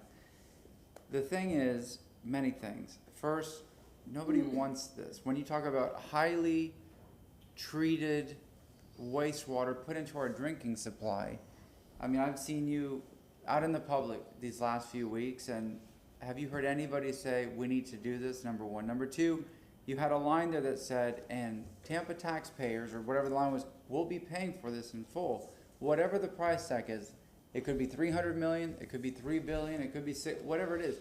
That's a lot of money. Is this, my question is this absolutely necessary? Okay, when we're investing or asking the public, the taxpayers, to spend this amount of money, when we have so many pressing needs, we talk about housing, we talk about transportation, we talk about paving roads, there's never enough money for all that stuff that the people have come here for, but with this, it's, our hands are tied, we have to do this, yet nobody wants it. Nobody in the public I haven't met anybody yet publicly that has said, you're making a mistake with this, and you're not thinking about this properly, and there's a lot of misinformation. We need this. And I've talked to experts, not just the professionals that have come here, but people outside. Nobody has said to me, you need to reconsider this. Trust me, I know this. My background is whatever in regards to this. This is very interesting. We approved pipes, which is in the billions of dollars, necessary. And people said, okay, it's going to go to something tangible that is needed. We approved stormwater projects back in 2016. Hey, let's fix the flooding in our city. And And I had people and that was expensive. The $251 million, I remember one property owner, guy owns a lot of real estate, please do something. I go, we're gonna be raising your taxes in the form of fees, user fees. But I go, you're gonna be paying more money, but please do something. This is not manageable.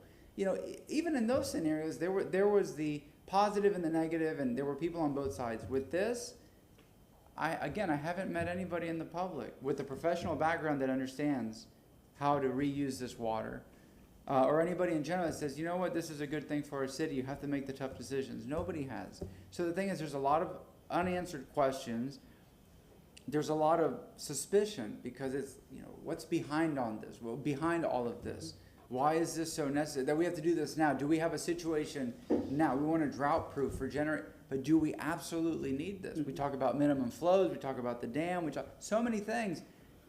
But again, this is such an expensive project with so much doubt. Right. And that's what I struggle, and doubt from the professionals, not doubt from, it doesn't sound good, from the professionals. So, again, thank you for the presentation and for answering a lot of my questions here. Councilman Goode. Mr. Shelby, I've heard enough of this toilet to tap pure project. I asked you, I think a week ago, about this project. I asked you, how does this council just put an end to this and be done with this and move on? Can you answer that for me today, sir? I'm not prepared to give you a specific answer, but there must be an answer to this question that would give this some sort of finality. If you'd like, I'll come back at the next week's meeting and be able to. Yes, I make a motion that you come back with some type of memorandum of understanding of how we can end this and we can move on. I think the public does not want this. Public does not want this. It's clear they don't want this. I think we need to go ahead and have you as our legal person tell us what we can do as a council to end this and move on. And I heard a second, was that a motion? Yes, sir. For next week? Sure. I apologize for the 1 week motion, but there is a regular meeting next week, and this is a matter of interest to the council. And there was a second. Mr. Chairman. Yes. Comment on the motion, if I may. And I will, 1 second, please, thank you. There's a motion made by Councilman Goode, seconded by Councilwoman Hurtak. Any further discussion? Councilman Vieira. Thank you. No, I'm glad to support this. It's funny because my understanding is when we had dealt with this issue maybe 3 months ago that did occur. But if there is some lingering residual effects of it, yeah, sure, that's fine. But yeah, but again, I'm glad to support this. There you go. I'm going to go back to my first slide, which is, I feel like this is where the city is, but looking at that picture, they want to do something else, and it's something to do with reclaimed water. And because looking at that slide, it's all reclaimed water, and they want to do more reclaimed water. And my contention is we need to be thinking about Tampa's water needs, not about how to use reclaimed water. That's not the question. It doesn't. I don't think it's a given that we have to use reclaimed water. I'm not saying it isn't, but it doesn't have to be. That shouldn't be where you start. It should be start with what you need. Mr. Shelby. Mr. Chairman, I believe, and forgive me for not being as well versed to the city council, that have been briefed by many parties over the subject matter, so forgive me.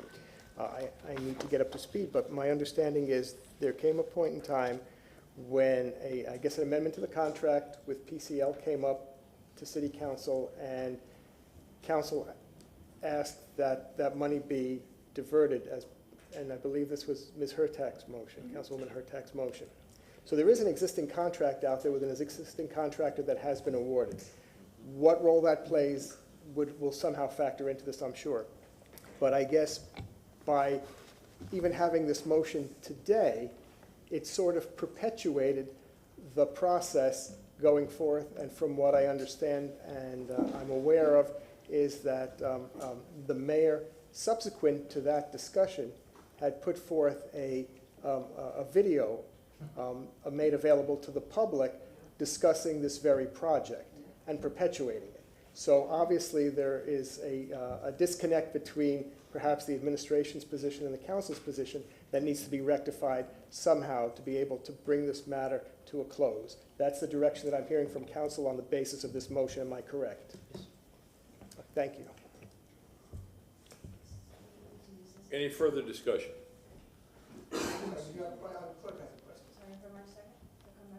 Yes. Any other further questions? Any other further comments? Can we get a roll call, vote on this, Mr. Chairman? Roll call vote. Maniscalco, Yes. Miranda, Hurtak, Yes. Carlson, Yes. Goods, Yes. Viera, Yes. Citro. Yes. Motion passed with Miranda being absent. Mr. Chair. Councilman Carlson. Just a few quick comments on what's been presented and respond to Ms. Stevens. Number one, if you look at item number 11, I don't see that it says pure on here, and it doesn't say water reuse or whatever the language was that we used to replace pure. And so the city council twice, 2 or 3 times, has voted, I think unanimously, to require the staff to put those key words in an agenda item so the public can identify it, and it's not there.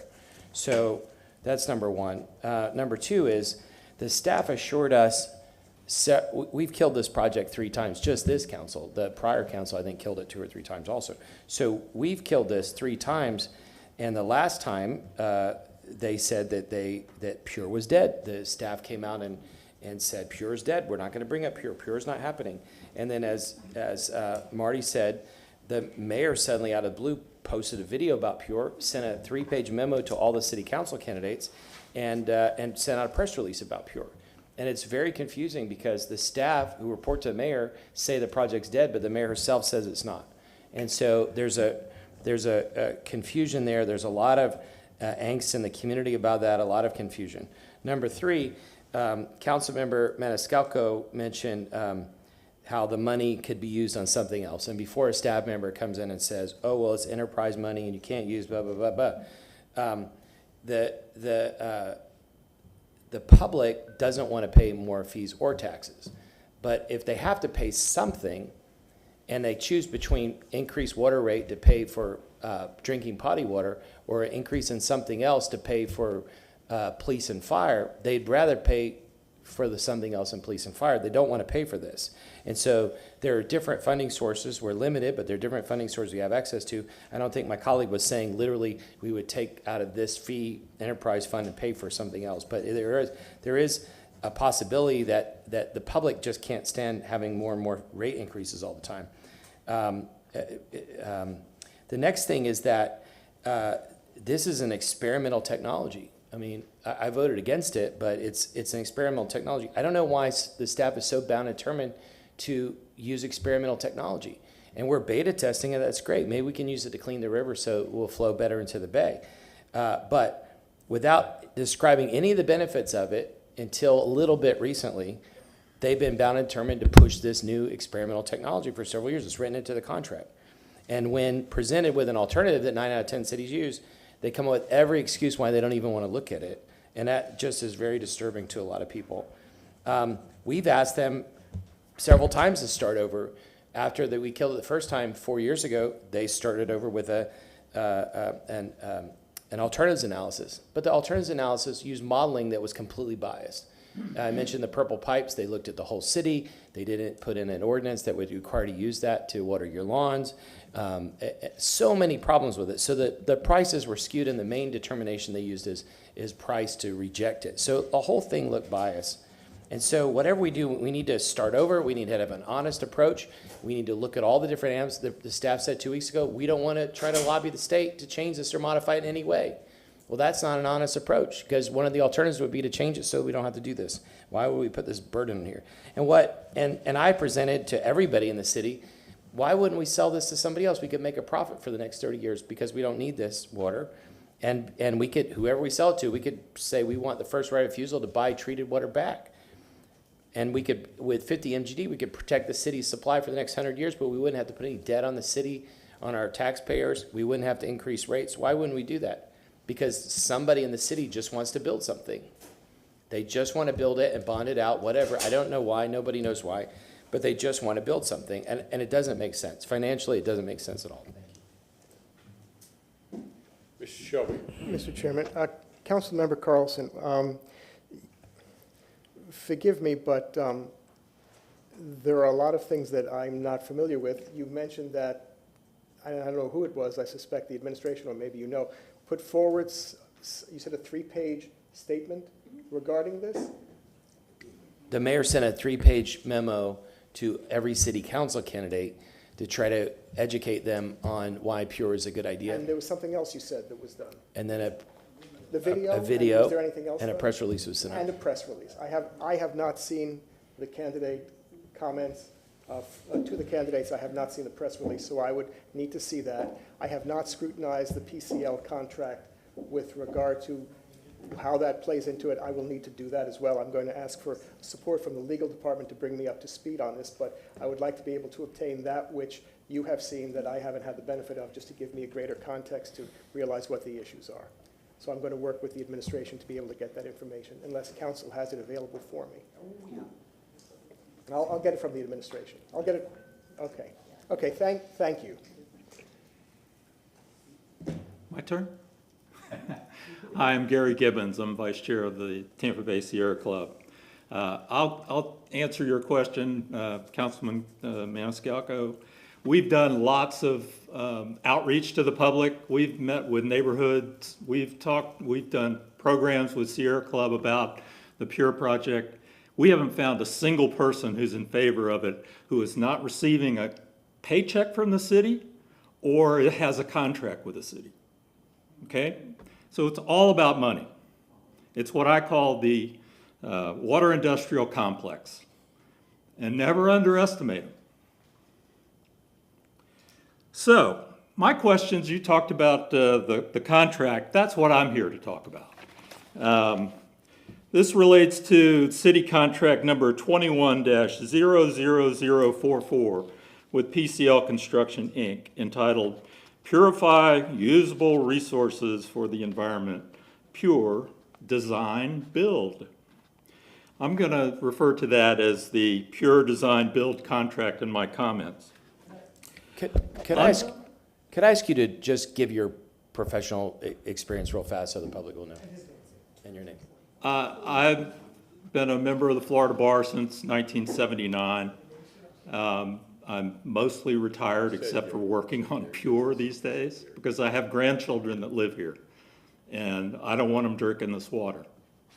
So, under the Pure Design Build contract, PCL Construction was tasked with performing various services, including, quote, project management, alternative selection, stakeholder engagement, public outreach, regulatory coordination, and enhanced source control program implementation, conceptual design development, and delivery of preliminary design report.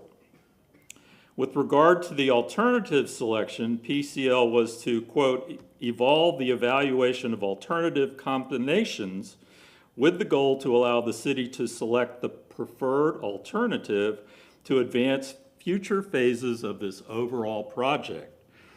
The problem is the only alternatives which are listed in the contract are, first of all, combination 2, beneficial discharge to the lower Hillsborough River to meet minimum flows from the Howard F. Curran Advanced Wastewater Treatment Plant.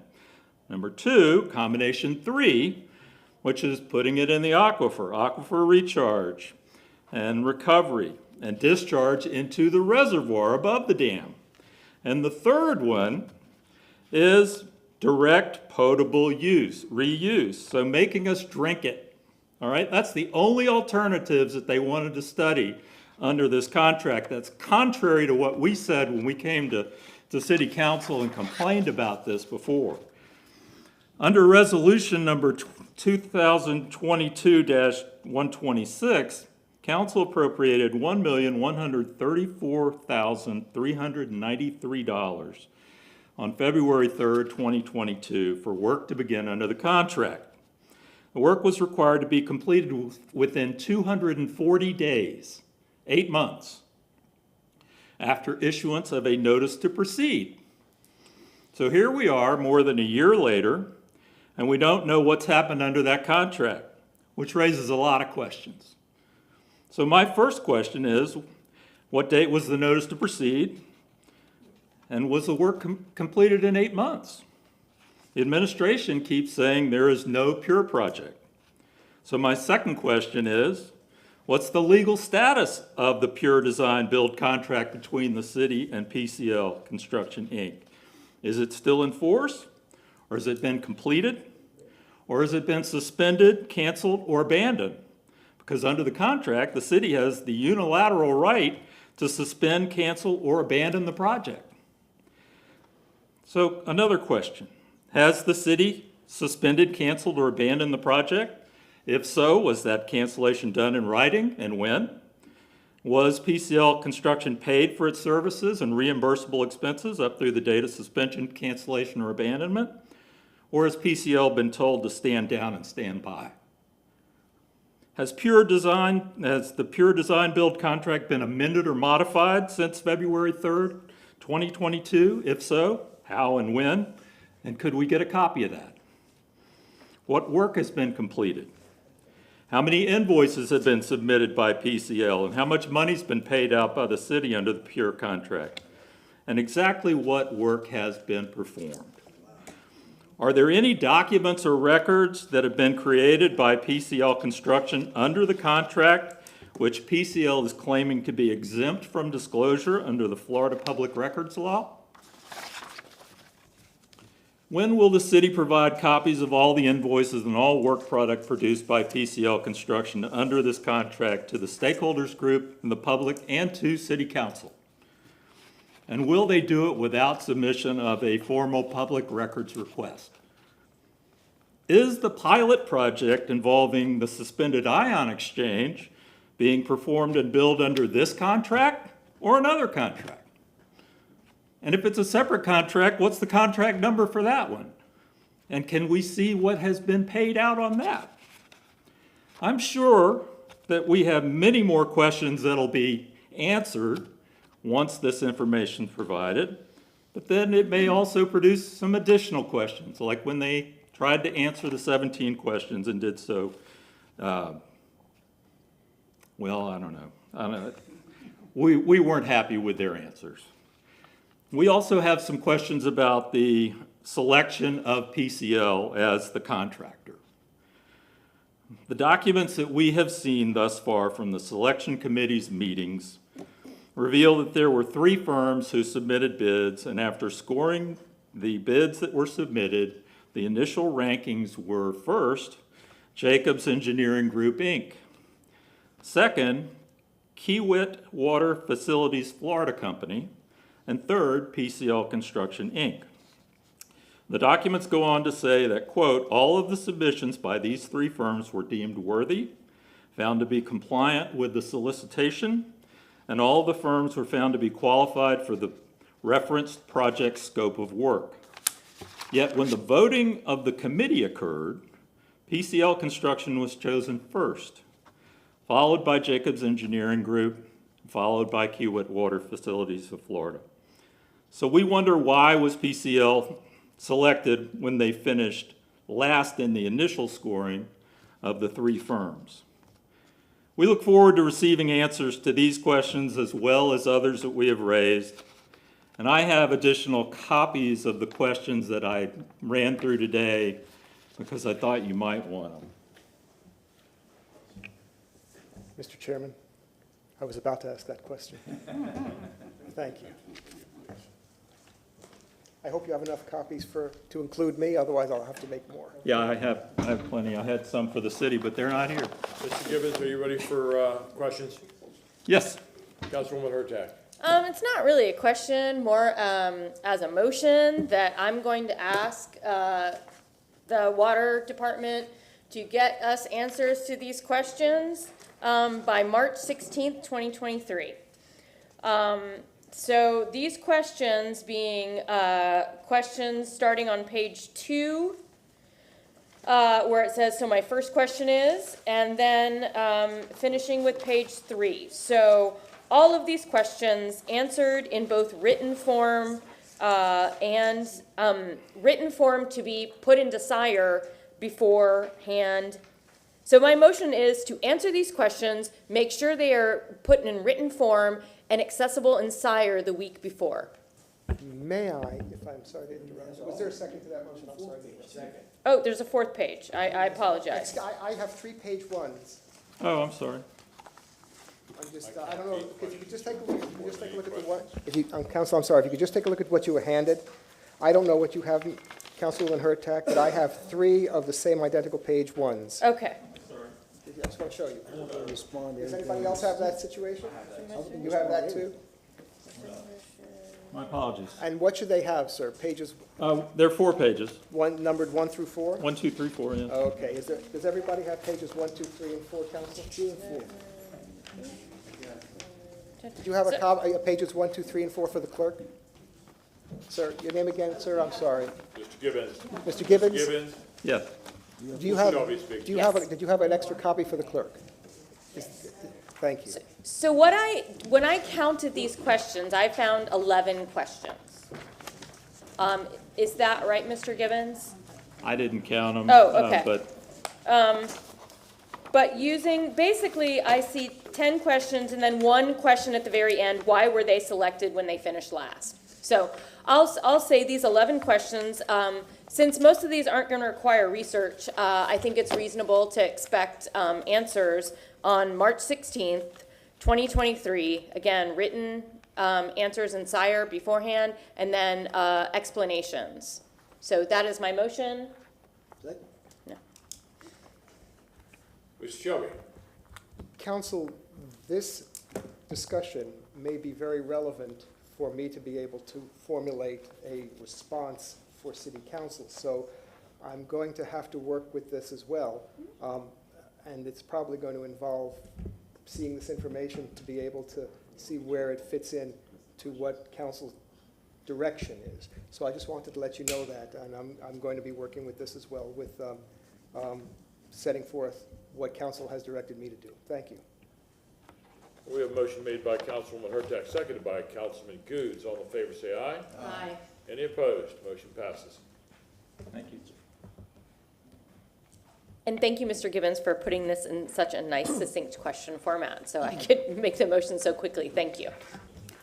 Good afternoon, I'm Carol Camisa. I feel like it's necessary before I make a brief comment on financials, which will be an age-old question, but adding another question. That's on okay. the We can do motions all day long.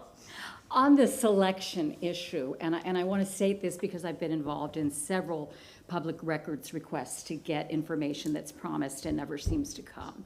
The documents that we have include a matrix of those 3 contractors, as Gary was saying, and those were the ones that were selected, the bidders out of, I don't remember how many total bidders, to present their proposal to the city.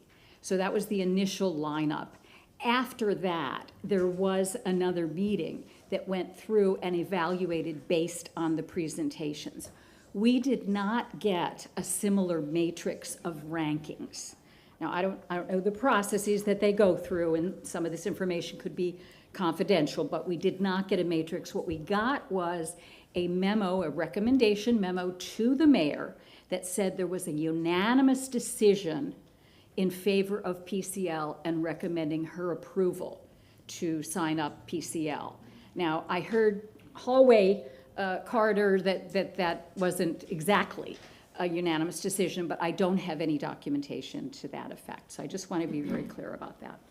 So I've been a member. I'm sorry. Yes. Did you give your name for the record? I don't believe the clerk. Carol Camisa. Carol and- Camisa. Carol, and I am a member of the Community Stakeholders Group. I am not a water expert or engineer. I've learned a great deal from my colleagues. But before coming to Tampa as a full-time resident, I worked for the federal government for nearly 30 years. That's where I got all this white hair. And I know just a little bit about spending public money, accounting for it, and reporting on it and that sort of thing. I can't tell you how many times I've been on the Hill and had to answer very, very specific questions about these things. So it's pretty amazing to me that we are where we are, having the money granted by this council in February a year ago, and having been asked or charged with reporting on that 6 months later, which would have been July. Didn't happen. It's just astonishing to me. So we've been asking this, and I wish I had a very nice slide to show you on the financials and what we've been able to find out. I'm afraid that slide would have lots of gaps, lots of question marks, and lots of numbers that just don't add up. So what I'd like to do instead, just very briefly, is give you a timeline of our little odyssey to try to find out what the money is, what it's been spent on, what's left, and so on. So council charged the water department with reporting back in, I would calculate, July, the deliverables and the spending of the money that was granted. That did not happen. Instead, in an early September meeting, the water department came and asked for additional funds without, to my knowledge, any accounting of the money that was already there. Our meetings as stakeholders with the water department were canceled. There was a lot of obfuscation. At one point, we were told that if we insisted, there was a back of the envelope kind of calculation that we could get on the financials. At one point, Mr. Reamer said that there was no money left and no work could be done, and just a lot of questions there. We have not met as the community stakeholders group since since September.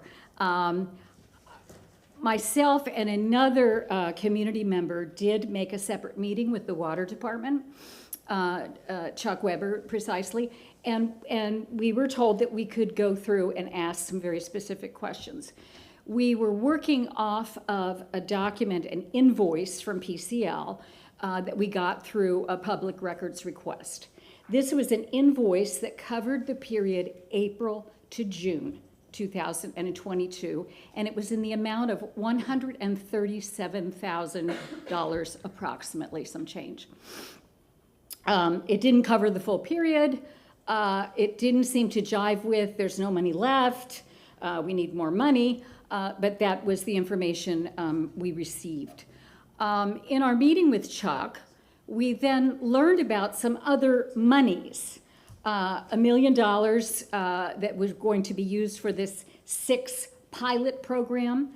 I don't know, Gary raised the question about the contract, whether that's under PCL or under the larger budgetary category called program that PCL falls under. We also learned about a grant that's supposed to be a matching grant from Swift Mud. I don't know if any of you've heard about that, but it's a related water kind of thing. So there's some things in the plus column, how they interrelate to the PCL contract. I can't really tell you. Again, those gaps and so on.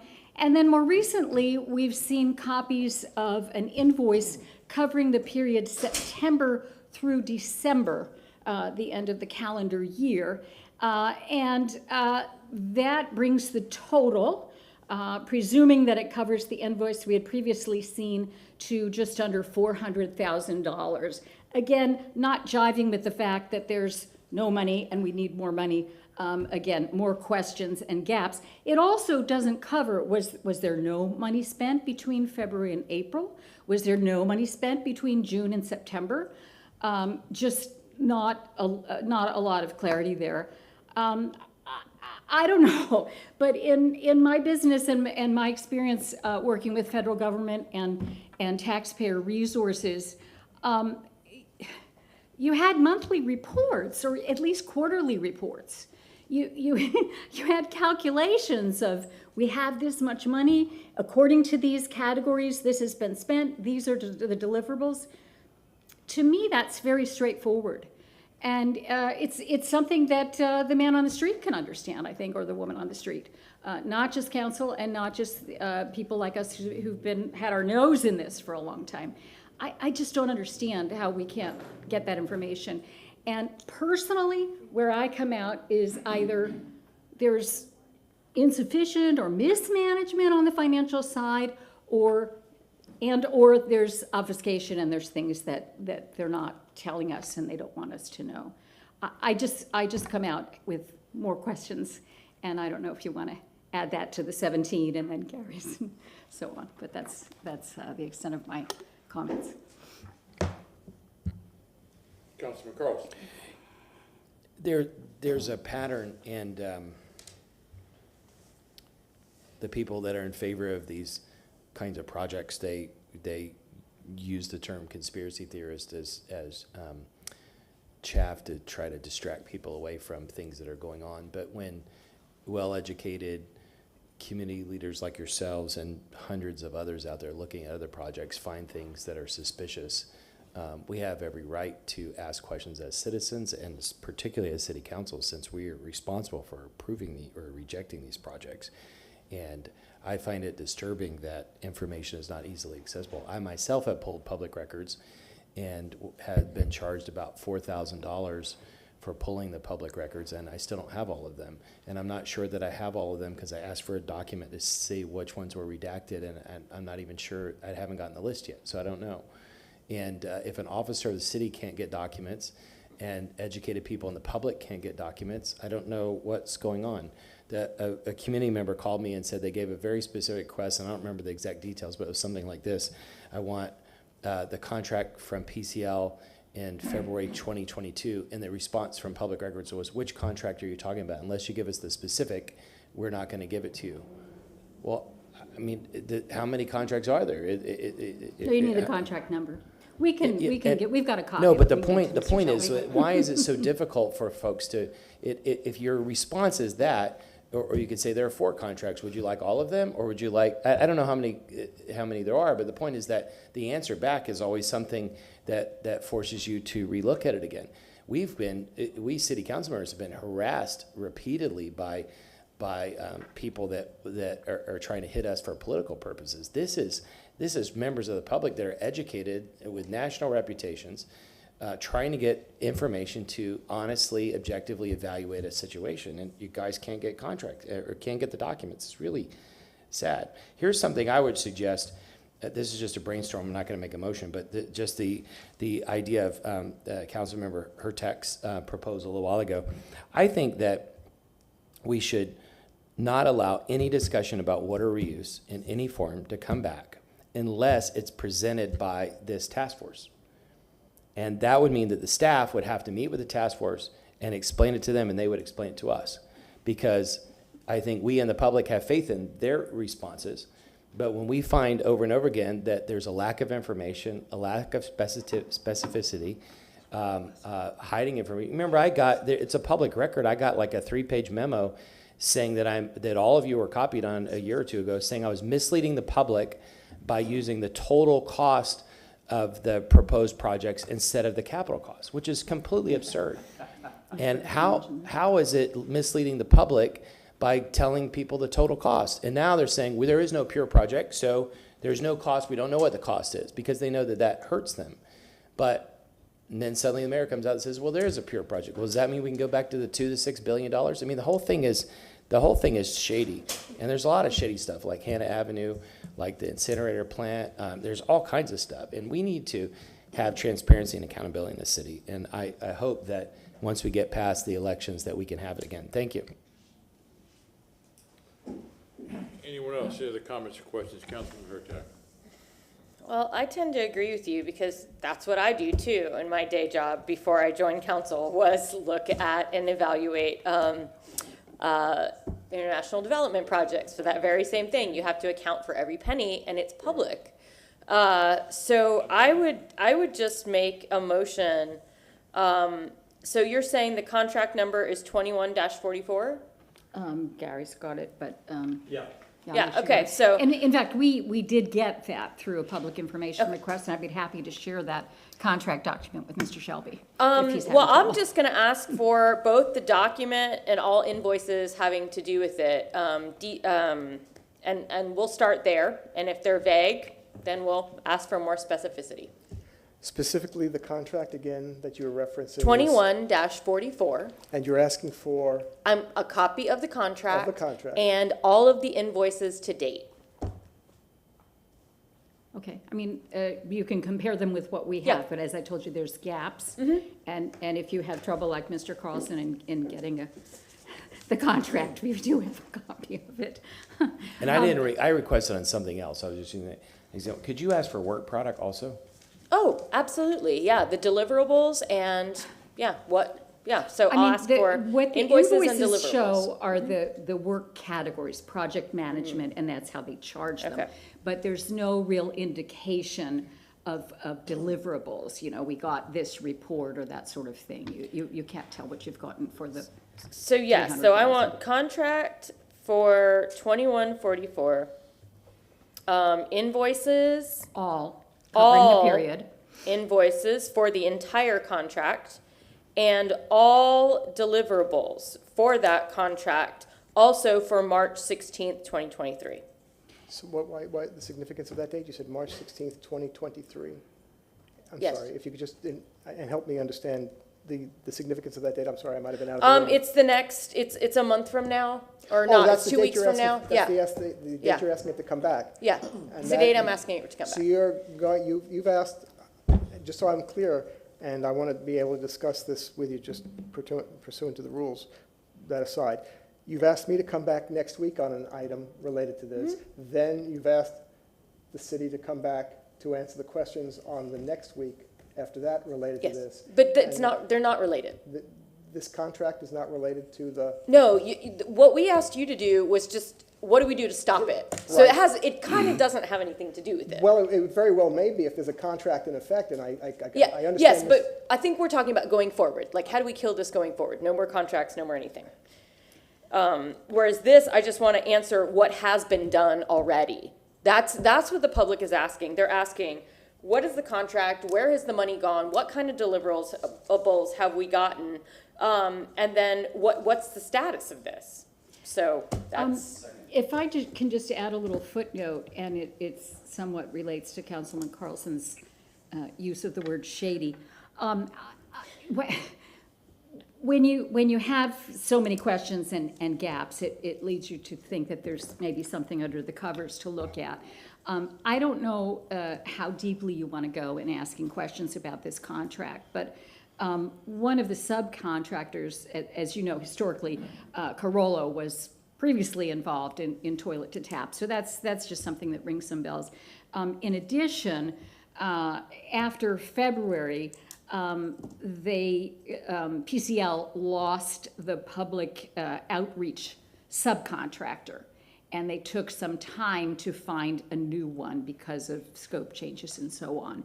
And I don't know how deeply you want to go, but there's been some changes at that level.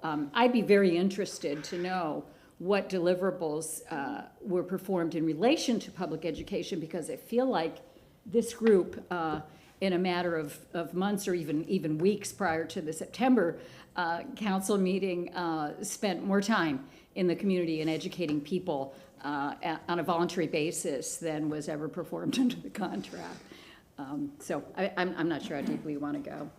But the public information route is kind of iffy for us, and we're happy to supplement or compare what you get. Yeah, I'm going to start here and see where we go, and then we can see if we need to go deeper, we will. Thank you. We have a motion made by Councilwoman Hurtak, seconded by Councilman Carlson. All in favor, say aye. Aye. Any opposed? Motion carries.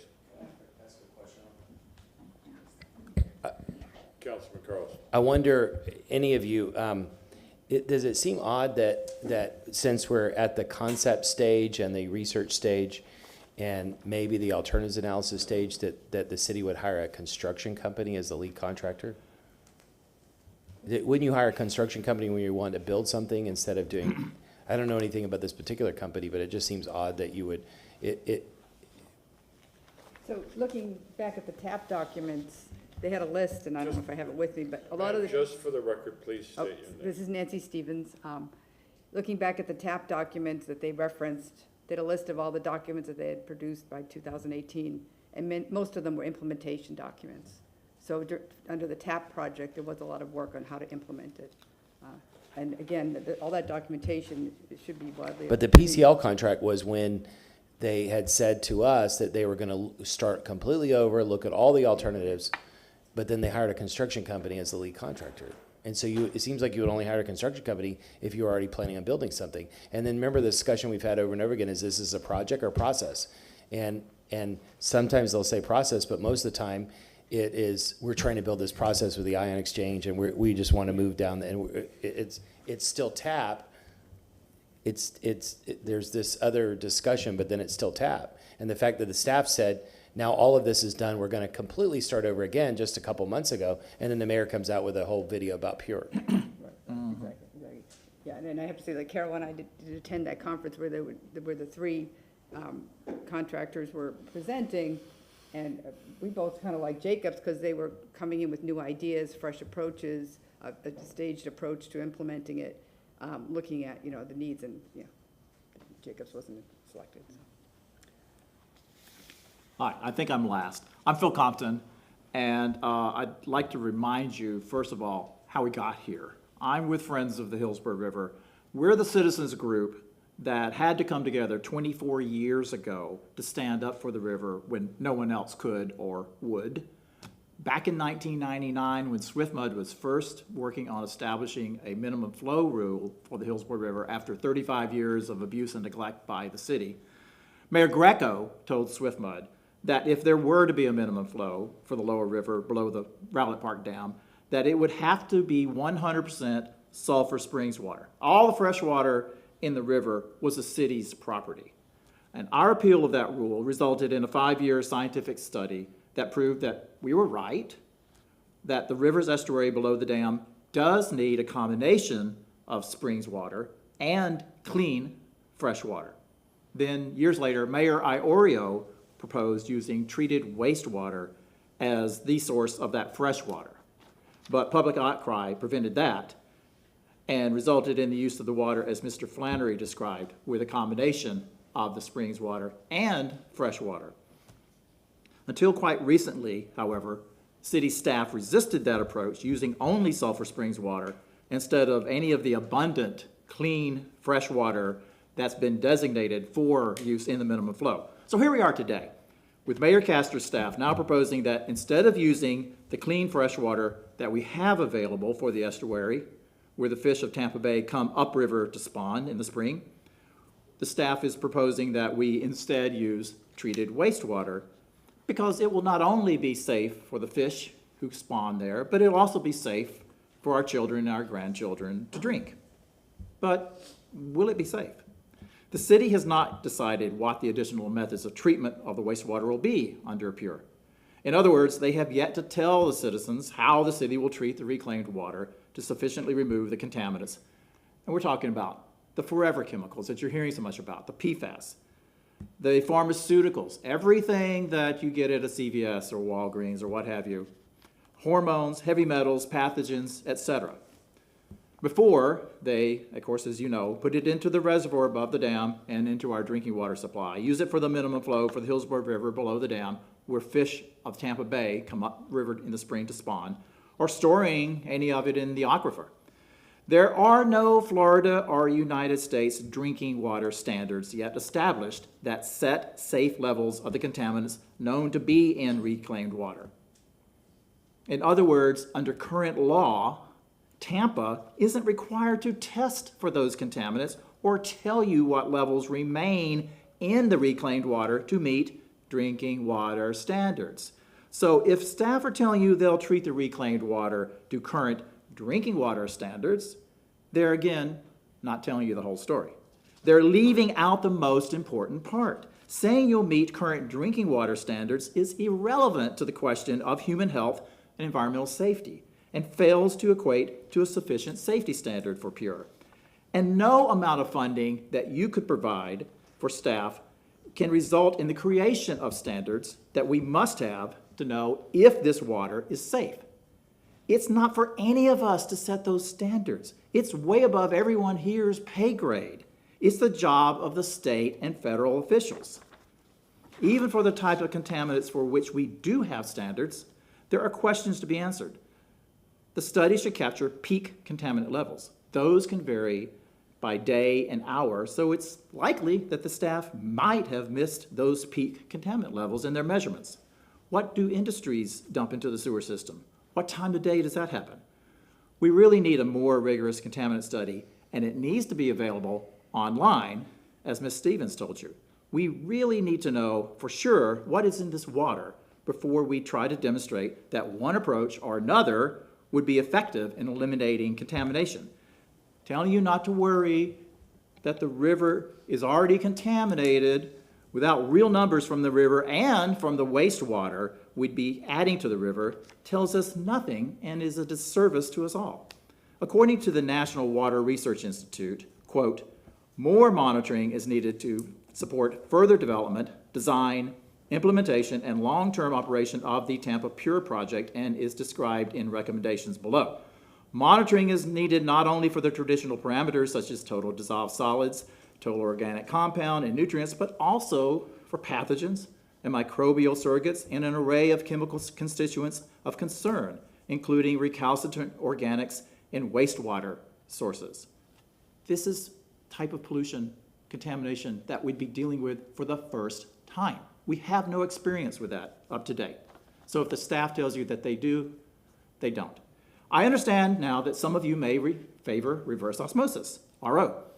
That would eliminate the concern, as that would eliminate 100% of all contaminants, leaving just H2O. Cool, right? But as you know, RO is the most expensive way to go, and staff have resisted that approach due to their desire to only provide us with all the treatment we can afford. And it would be expensive. But why should we go that route? Why should Tampa taxpayers foot the bill for a reverse osmosis system when there is already a big one right here in Hillsborough County? One whose cost was borne not just by about 500,000 Tampa taxpayers, but by the several million taxpayers of the entire Tampa Bay region. The Tampa Bay water system could be expanded, and Tampa Bay Water could build additional RO systems, and they're thinking about that. Why should Tampa have its own duplicate system that would add to the cost of our water far more than relying on Tampa Bay Water for the rare occasion when we need a little more than the river can provide? There's some old-timey thinking in this city among staff and here on council, going back decades, that we have to have our very own system, that we can't trust a regional system. That fear would result in a very expensive luxury of a duplicate system or our own somewhat less expensive system that's inferior to what we already have available through Tampa Bay Water. So what would the cost be?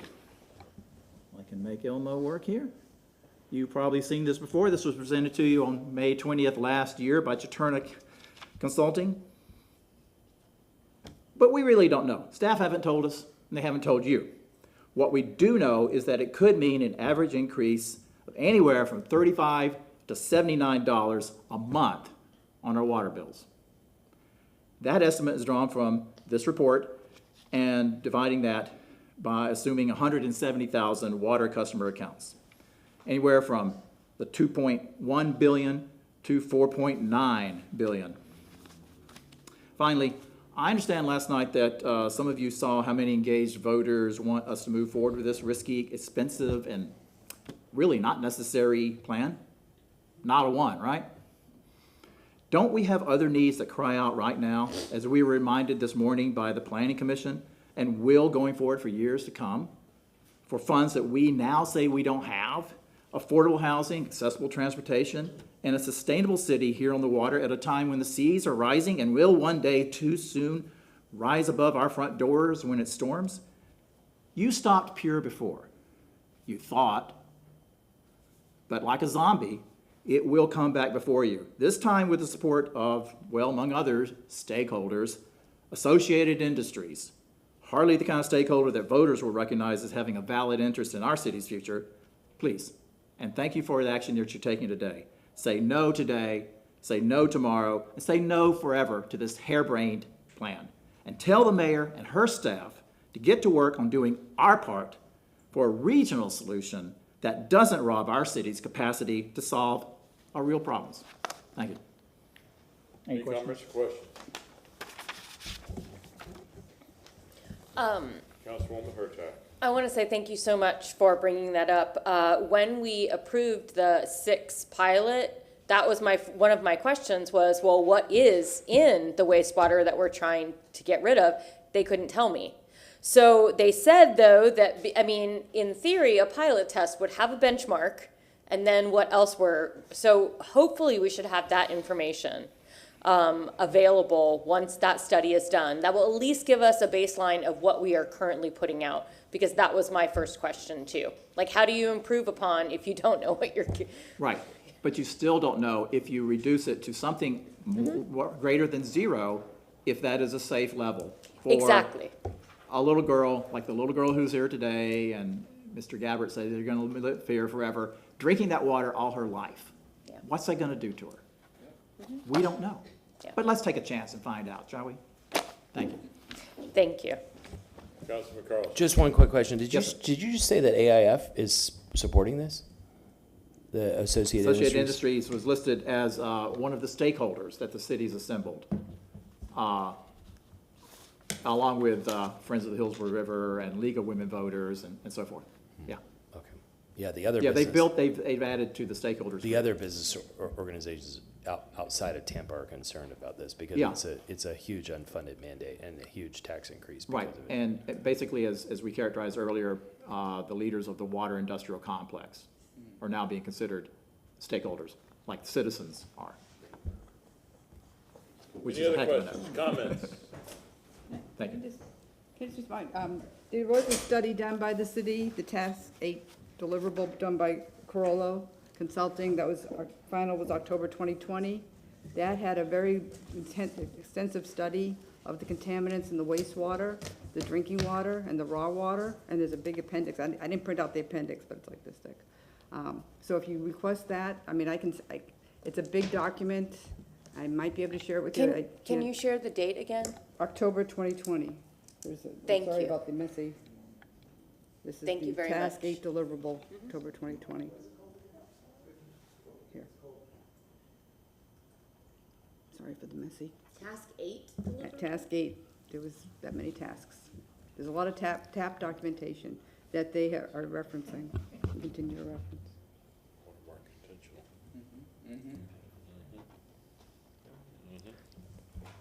If I can. Yeah, Mr. Councilwoman, Shelby. Does that, if you can inquire, would that answer your question? Would that answer the question that was raised as to what's in the water? No, because I'm looking for our baseline today in 2023, and that's what they said in that 6th pilot. They should be able to give us the baseline of what's now. I mean, 2020 is a fine one as well, but the project that they're putting on currently, that pilot should answer that question. And do you know when that's coming back? Are you familiar with that? I do not. It's a 6-month pilot, so I would assume it would take 3 months afterward to get a report together. So generally, those take about a year. Okay, thank you.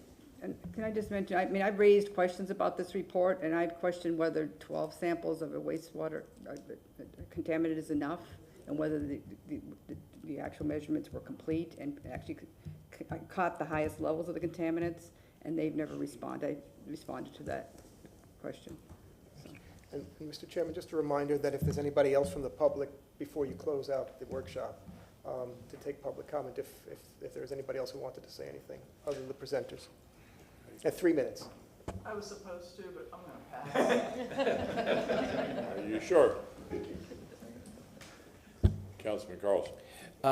I would just like to make a motion to ask the, what do you call yourselves, working group or something? I forgot the stakeholder group. The citizen stakeholder group to come back to give us an update at the August 31 workshop. Second. Motion made by Councilman Carlson, seconded by Councilman Maniscalco. All in favor, say aye. Aye. Is there any opposed? Motion passes. Move to receive file. Information reports or no? Postpone that one? We can't continue that one? Okay. Continues to September 20th. Okay. Good. Which one was that? Number 15. Number 15 was continued. Yeah, We will- we continued this morning. We will wait to receive and file until after tonight's, Can we receive and file today and then? excuse me, I'm sorry. Move to receive and file. Second. I made the motion. We have a motion to receive and file by Councilman Maniscalco, seconded by Councilman Carlson. All in favor? Aye. Thank you. Information reports will be after tonight's session. We are adjourned.